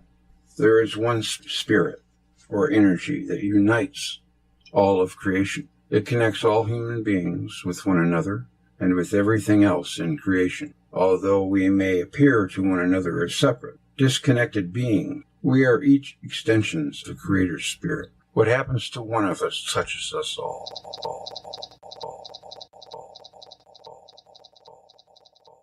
There is a unified psychic ecology among all events in creation. God created human souls out of the Creator's own being. Each soul is a projection of God. In the same way, our thoughts and images are projections of our mind. Although each soul has its individuality, all souls are one spirit. Each soul is like a miniature universe. I've often thought inside of each being is a universe. Like a drop of water in the ocean, each person has intimate knowledge of all creation. Modern science states that creation is holonomic. When you aim a laser beam at a holographic plate, the beam bounces off the plate and projects a three-dimensional picture in space. This project looks solid and as real as the actual plate. Being psychic is an inherent natural attribute of the soul. Intuition draws upon its universal knowledge that is psychically available to the soul, the superconscious mind. There is only one mind. This single living reality is a universal mind that we all have in common. Mind is like the air we share. Although we each have our own separate lungs to touch the air, there is only one air. Conscious mind, the lowest form of the mind, focuses on the physical world. Each of us appears distinctly separate from one another, channel of sensory information. Subconscious mind. All subconscious minds of both the living and the dead are in contact with one another, remembers everything from all lifetimes, stored in the Akashic records, located in the subconscious mind. Channel of telepathic information, gets knowledge from the other people's thoughts and experiences. Superconscious mind, channel of clairvoyance, gets information directly from the oneness of life, taps into the knowledge from the universal mind. Intuition is a super channel, taking advantage of info coming through all the other channels. Developing intuition. 7 major principles. As you become consciously one with life, you become more consciously intuitive. Empathy and love are the highest forms of attunement for intuition. A need to know something stimulates intuition. Intuitive knowledge comes from within. Intuition requires an acceptance of what spontaneously comes from within. Our first thought, feeling, or image. Genuine intuitions are inconsistent with our highest values or ideals. Honoring your intuition by acting on them or affirming them. Lightning analogy. Imagine that your intuition is like a lightning rod. The lightning up in the sky is the infinite intelligence, the energy that seeks expression when it's needed. You want to bring the lightning down from the sky. If you don't provide a ground, a connection with Earth, the lightning won't come down your channel. Being prepared to put intuitions into service provides the necessary grounding. Spend time in nature. This is the best way to cultivate intuition, by spending time in nature. It's the perfect way to practice oneness with life. A little bird told me. Birds are a common symbol of telepathic intuitive messages. Intuition is empathy, Casey's concept of oneness, harmony, resonance, and communion. Attunement. When we attune to something, we become one with it, or in alignment with it. Nature meditation. Choose something in nature to meditate on. It could be a flower, like a rose, a tree, or maybe the sounds of nature, or even a bird or squirrel sitting quietly. Empathically merge with this energy and become one with it. For example, if you choose a rose, become a rose yourself. Begin to feel as the rose feels from within yourself. Imagery will rise that expresses your affinity with the rose. Thus, you will come to know the rose intuitively. Unless you're like me and you can meditate to music, that's the best way I have found that I can do it and be patient enough to sit still. You close your eyes, clear your mind, and let the music take you wherever. Quiet the mind and soothe the soul. And where was I? Hearing voices. Intuitions often come as feelings. Sometimes they come as voices. The Natural Depth of Man by Wilson Van Dusen. In his book, Wilson shared his experience with mentally ill patients who heard voices. He learned that there are good voices and there are bad voices. The patients reported hearing different voices, voices that spoke with different tones and spoke different things. There were voices that were highly critical and said terrible things. He coached the person to speak back to the voices, to tell them to stop. They also heard voices that spoke kind words and had encouraging things to say. He helped the person to learn how to listen to those voices. These inner helpers could offer advice about the person's recovery. So in other words, his inner voices were his higher self? That's pretty crazy, if true. As mental health returned, the bad voices went away, but the good voices remained as helpers and guides. Anchor your channeling by being clear about your purpose for receiving information. By having some purpose focused on serving a need, we direct the active part of our channel in a constructive manner, the cross-current of our subconscious mind. The subconscious mind is like a strong cross-current we have to swim through as we reach upward to the superconscious mind to access intuition. The subconscious mind may be filled with many different voices, good and bad. The superconscious mind is filled with pure love, light, and harmony. Our purpose helps us attune to the highest source of guidance. Learning to listen to the still small voice. Practice exercise. Begin with a difficult decision you have to make. Think through the alternatives. Consider your values and purposes and make your best decision. Make a tentative commitment to follow through on that decision. Making that commitment is necessary to arouse your entire being in the contemplation of that decision. Hypothetical thoughts don't excite the intuitive faculty, for it's of a more practical bent. Next, sit down and get as quiet as you can within yourself. This step is the attunement. Focus on the feelings evoked by your highest values and your ideals. When you are in the frame of mind that is resonating with your ideals, ask yourself if your decision is a good one. There will be a response to that question within you, a yes or no. That response is the voice of intuition. You may experience it as a voice, a feeling, or a thought. An answer will be there. It's usually the very first thing that comes to mind. Learning to trust intuition. Trust Except the first thing that comes to mind is one of the hardest aspects of learning intuition.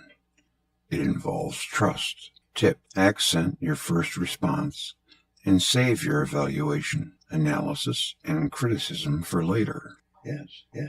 Remember, intuition is like a loving friend. It's there to help and guide you toward your highest good. The guardian angel, intuition, guides and guards us, inspires us, brings experience of spiritual meaning.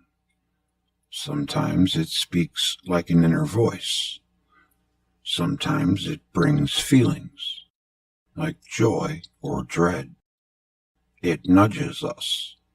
It guides us without our awareness.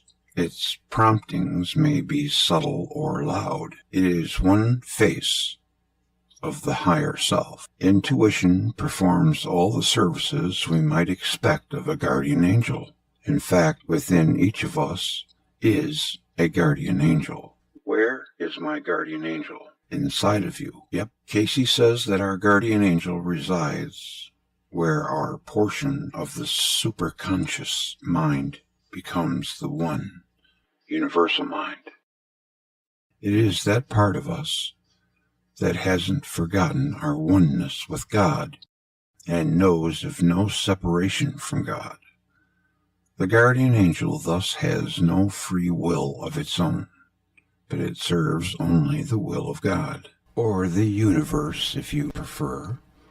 The actions of our intuition aren't the response of our free will. They are voluntary, spontaneous responses of our guardian angel, drawing us closer to the experience of oneness. Chapter 3. Dreams, the nightly channel of the higher self.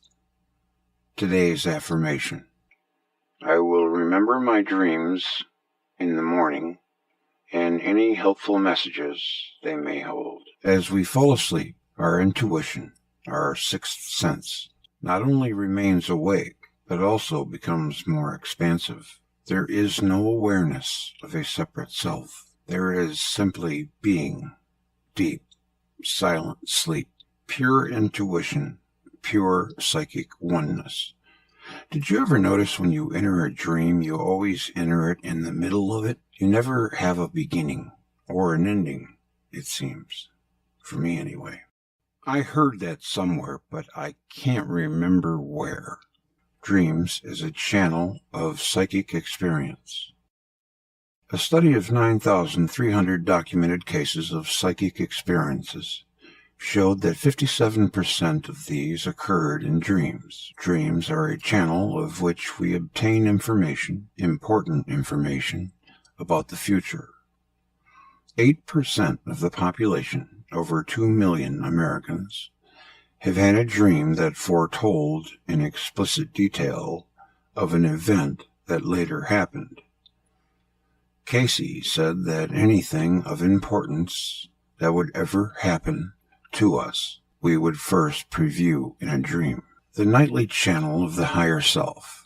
Dreams are perhaps the most profound channel of the higher self. 6 ways dreams function as a channel. They are themselves real experiences in the spiritual dimension. I've often thought that. They provide readings on our current life. They provide us with a way to contact God. They are inspirational, teaching us lessons. They are creative, presenting solutions to problems. They are psychic, seeing into the future. Dreams, the healthcare channel. Dreams are also a channel of preventative healthcare and healing. While we sleep, our inner physician is always in attendance. Dreams may warn about developing illness, giving advice about treating health issues, and even providing direct healing. There is evidence that during the dream state, the body is receptive to new programming. The synthesis of new DNA molecules while dreaming could spark a reversal in a disease process. Book The Inner Eye. Your Dreams Can Make You Psychic. Joan Windsor. Dreams as a Channel of Many Mysteries. Our Dreaming Mind, History, and Psychology by Bob Van de Castle. Encyclopedia of Documented Cases of Wondrous Dreams that have shaped the course of history. Muhammad had his first experience of religious, calling it a dream. The Bible is full of examples of God talking to people in their dreams. Creative inspirations occur in dreams. Musicians have dreamed music. Artists dreamed art. Authors dreamed stories, etc. Dreams and Dreaming by Edgar Cayce. Hundreds of dreams by ordinary people interpreted by Cayce. Dreams come from our subconscious mind, expressing our fears and wishes. Dreams also come from our superconscious mind, the work of our higher self. Meeting the higher self. Author shares that he was in the early stages of alcoholism when he had a dream about a drunkard in a sacred forest sanctuary, and he was judging as he conversed with the caretaker. It turned out that the caretaker was the author's higher self, and the drunkard was actually himself. The lesson was to have more compassion for himself. An encounter with the higher self leads the dreamer through surprising turns into a deeper understanding of the meaning of one's problem. Who is the higher self? The higher self appears in many guises. It understands that there is a purpose in all things. It views all experiences as opportunities for growth and learning. The more you work with your dreams, the more you will realize there is a larger intelligence at work directing your life. Analogy. It's as if you are the driver of the car, but not its owner. At any time, however, you may hear a voice behind you declare, "Turn right here, Henry." Such moments remind you that you are really only the chauffeur, although you have to steer and brake the car. The true master of the vehicle is sitting in the back seat, your higher self. Cayce explains that the higher self is the seeing eye of the soul's awareness of itself. The soul is our true identity. Ego has access to conscious mind. Higher self has access to subconscious and superconscious mind. Whether or not the higher self appears in your dreams, it is at work in many of them. There are many theories out there, and through hard work with Zeodin, this is what I, Julie, know to be true. We have an ego, physical form, spirit, soul, and higher self. These are each separate entities, yet one energy. Our spirit is attached to our ego. When we die, our physical form dissolves, but our spirit lives on, in whatever egoic form we attain while on earth. Our soul is connected to our spirit. I always thought that that's why we have to sleep, because our soul and spirit have to connect and record the things that happened in our life that day. Our soul is more advanced, purer light, and holds memories of all of our lifetimes, and evolves with every lifetime we experience. Our higher self is connected to our soul. It is our purest form. When we stop incarnating, our soul dissolves back into the oneness, and we are left with the higher self, which is always our connection to God, to Source, to universal intelligence, to the oneness, the sea of awareness. I would love to hear your thoughts on what resonates for you. Casey, explanation of the dream. What is a dream? As we fall asleep, our intuition, our sixth sense, not only remains awake, but also becomes more expansive. Our entire body, our whole being, begins to function as an ear that listens intuitively. We merge with creation and resonate with all that we hear. There is no awareness of a separate self. There is simply being, deep, silent sleep, pure intuition, pure psychic oneness. If you dissolve into the universe during sleep, how do you come back in the morning as yourself? Fortunately, it's in the deep sleep that we are most closely attuned with our guardian angel consciousness. It guards us while we are asleep, protecting the pattern of our individuality. It beams us back to ourselves intact. Our soul evaluates our life during sleep. Our soul examines our life during our sleep and uses its superconscious perspective to determine if we are on course, aha, or not, uh-oh. The experience the soul has while we are asleep is what we remember as a dream. Whether or not our dreams reflect our soul's experiences depends upon the level of our personal development. Anything we wish to know or experience can be safely obtained in our dreams. Dream incubation, opening the channel. The author Henry Reed does a dream study in which he sets up a dream tent, as outlined in his book, Getting Help from Your Dreams. Casey points out that we can actively seek helpful dreams. The intention to apply what you already know is the seed of further inspiration. Dreams grow from what is on your mind while falling asleep. So be careful what you are thinking about as you drift to sleep. Dreams help us become ourselves and create our own lives.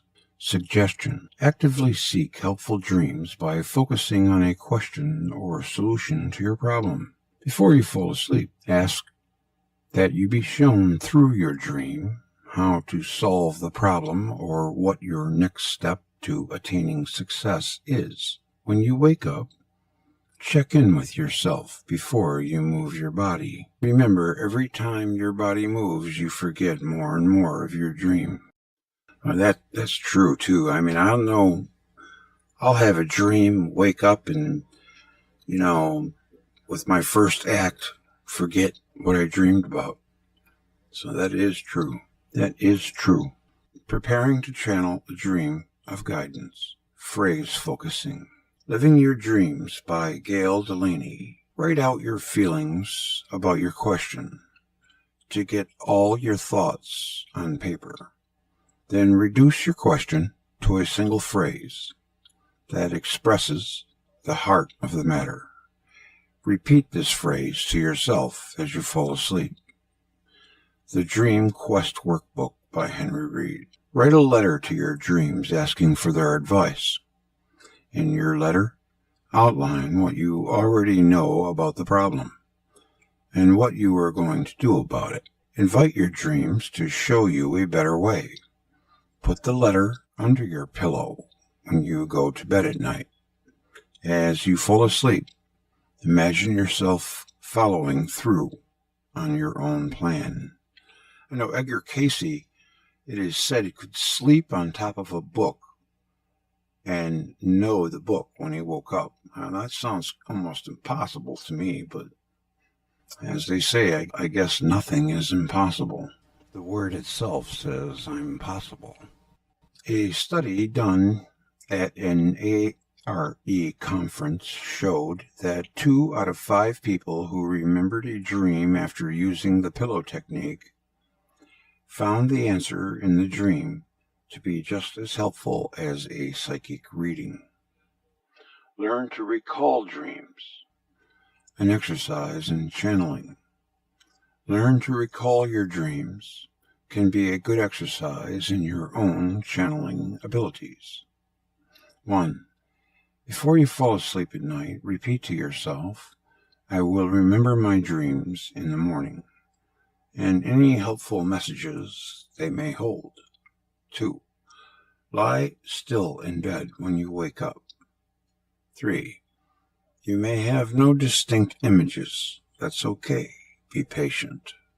4. Become aware of subtle feelings. 5. Allow the feelings, colors, or shapes time to blossom into memories or images. The information is there in how you are feeling. Simply let it flow forth. Trust. And 9. Keep a journal by your bed and write down any images or thoughts that come to mind. That seems like a lot of work. Don't worry about remembering all the details. Pick out one thing that stands out in your mind. Maybe it's a color or an object. And as you move through your day, ask the question, what relevance does this have in my life? How can this help me? Channeling dreams into action. In the application comes the awareness. Practice, practice, practice. The best book on dreams is the one you write yourself.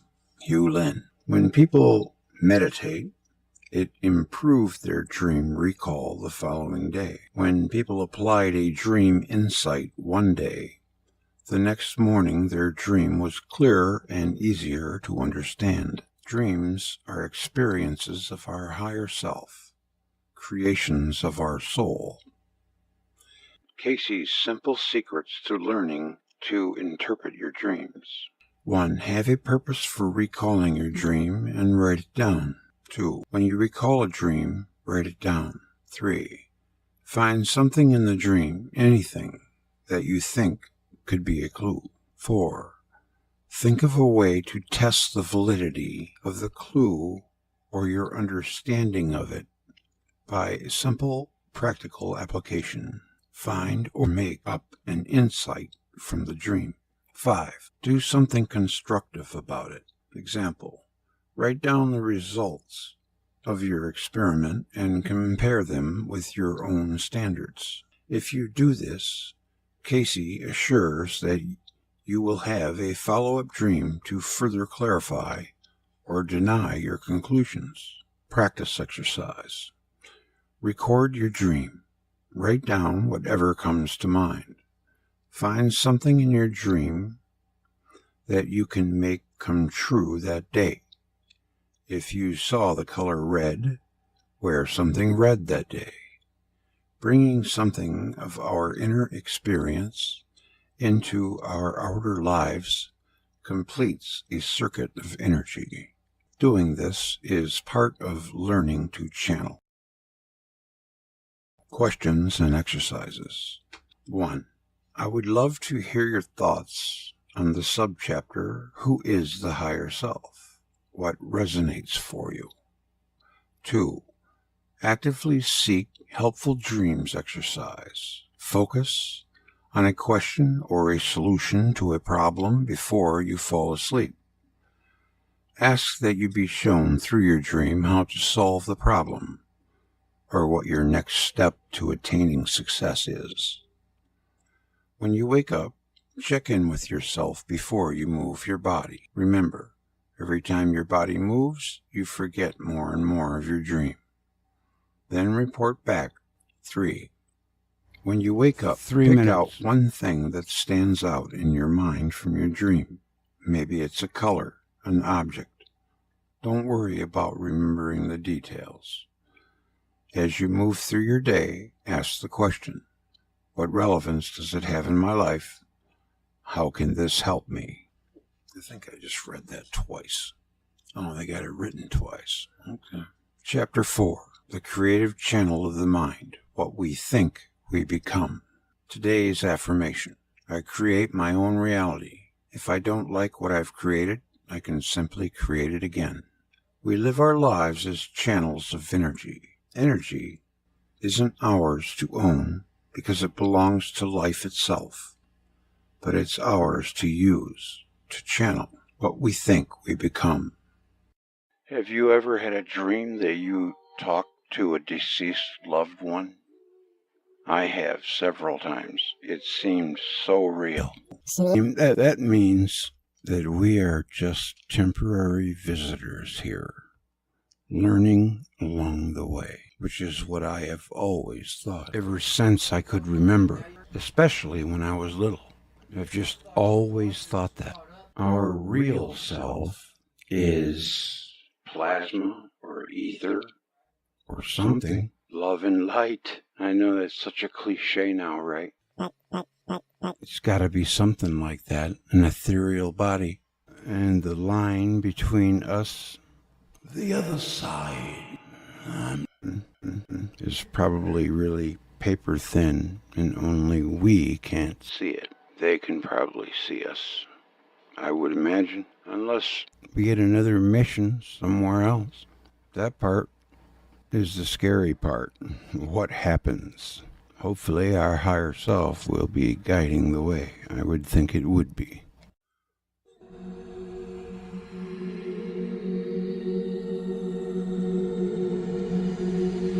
Of course, I had to put an effect for dramatic reasons. That's it. Are you guys still there? Hello? Is anyone there?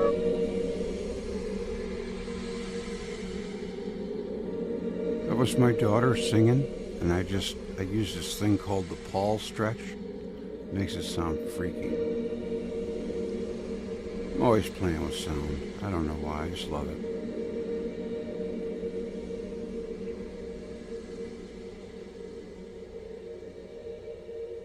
You know that sound is...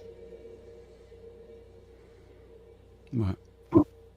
That was my daughter. Was Saturn the sun? Yeah. That was my daughter. She was singing. I recorded just a little piece of it. And then I stretched 1 second into 10. That's how it sounds. Like they're coming from the other side, man. Ew. Yeah. I don't know about that. Yeah, I don't know. The other side. Predator 2. One dude. He was in a gang. I love the name. The Voodoo Posse. Some say you offer King. What was his name? King something. It was, Danny Glover, Predator 2. Yeah. The second Predator, the one when he comes into town or whatever. Yeah, that one guy, that actor Bill Paxton, was in it. Come on, motherfucker. I mean, Predator was that was such a cool concept. It was like, where did that come from? Oh yes, absolutely. And the best part about Predator 2 is when I've seen them all. Predator guy, he hurt himself, right? Mm-hmm. And he takes the tile or the ground. Oh yes, yeah. Or crushes the tile or something weird. Yeah, melts it into this like blue plasma stuff and then sticks it on himself. Yeah. The old lady comes to the door with the broom. That's a good movie, man. I enjoyed the first one the most. I've seen them all, including the last one. And I like 2 second best. Then that one where it was Predators, where the Brody guy got on the island or the alien planet with a girl. What? Yeah. Oh, you mean when they get dropped? Yes. Yes. Pray for that. That's a that's one. a good one. Yes. But you have to have kind of knowledge of the other movies for you to understand the difference in the Predators. Right. Come on. Yeah. Like, Yeah. Yeah, but AVP, the one where they have the ones when the Predators fight the alien in the pyramid. Yeah. I like the second one the best. But it's weird how they those two. Oh yeah, yeah. It's like AVP. Yes, absolutely. And the predators, they have a whole lore and history for them, information about their planet. I mean, it's really gone into I know the they depths, Well, that's like they wrote a language for the Klingons, Yes. and now people want to learn it. They actually, have- or like fairy language or fae or whatever. Mm-hmm. That's a big thing with the Hobbit people, and Yes, people really get into role playing, and they want that whole history, man. You got to have it. I know. Yeah. Way backstory. Mm-hmm. Yeah, there's two different types. What they're trying to do is manipulate their DNA with the best qualities of every species they find. Right. Yeah. Yeah, but in the last, the one where they drop the people on the planet, Mm-hmm. that's your first glimpse when you get to Right. one guy. He You keep cutting out. Oh, see, I can't help it. Yeah. I can't help it. Oh, That's a bummer. You got to get a new mic, huh? well, no. No, I don't hear you. Okay. Maybe try not to move when you get it connected. No, I'll be right. Okay. Is there anybody else in chat here? I'm going to play a song. I feel like playing. That part one was pretty good. I forgot about it, actually. All right, I'm going to play a song. I'll be right back.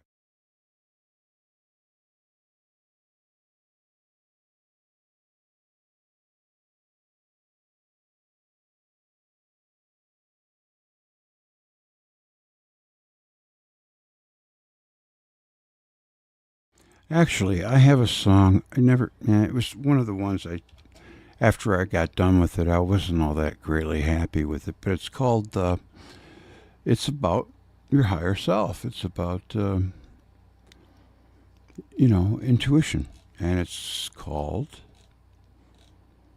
come on, Greg, what is the name of it? Oh my God, it's been so long. I'm trying to remember. Conscientious Sublime is what it's called. I'm going to play it. I think I have it in the deep tracks. Not my favorite song by me, but it's okay, I guess. Let me find it here.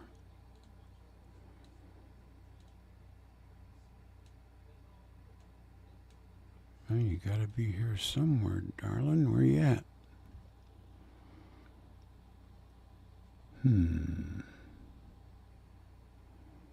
I didn't pull it, did I? I don't know if anybody can hear me, but I'm on my iPad. I can hear you. I can hear you. I'm using my iPad. Ah, there you go. I have an old song that I recorded in 2016, which isn't really that old, but I hardly ever visit it. I wrote it. It's called Conscientious Sublime. It's about your intuition. So Okay. I mean, we're kind of in that kind of mode, so might as well play it. If I can find deeper cuts, that's probably where it is. Man, oh man. It's been so long. I might have pulled it. I don't remember doing that. But You need a good search engine. You're right about like that. A third-party software. I'm looking for it right now on my SoundCloud because I'm sure I uploaded it. As above, so below. That's probably, yep, first song. Here we go.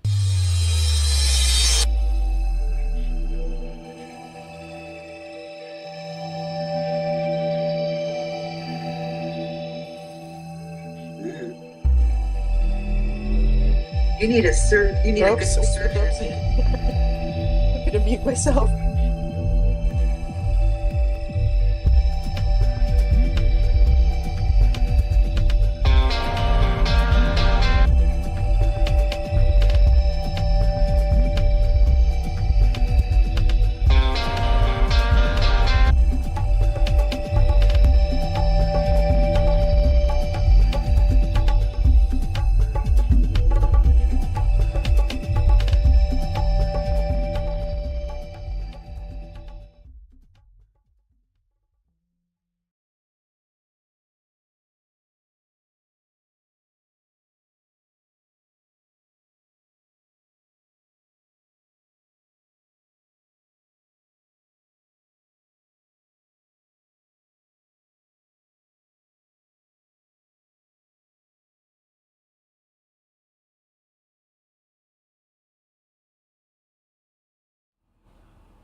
gonna do it for me tonight.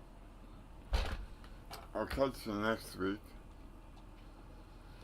There's been some new developments. I got, my tongue is still swollen, and the cancer spread to my lungs. But that's the price of waiting, I guess. I'm gonna be going in for my first treatment Tuesday at 7 in the morning. Then after that, I don't know. So we'll have to just wait and see. But I plan on being back next weekend. So thank you for tuning in. I can't talk very well. I'm sorry about that. My tongue is still swollen and it's hard to talk. I was in the hospital for 3 days. They did about 50 tests on me. And I'm healthy outside of this crap that I have on my tongue. Lord knows where I ate with my tongue. It's a rare cancer, of course. Anyways, thank you for tuning in. And please do like, share, comment, subscribe, and do donate if you can help the cause, because the stuff that I buy is expensive and I need all the help I can get. Alright, thank you so much. Good night. God bless. I love you.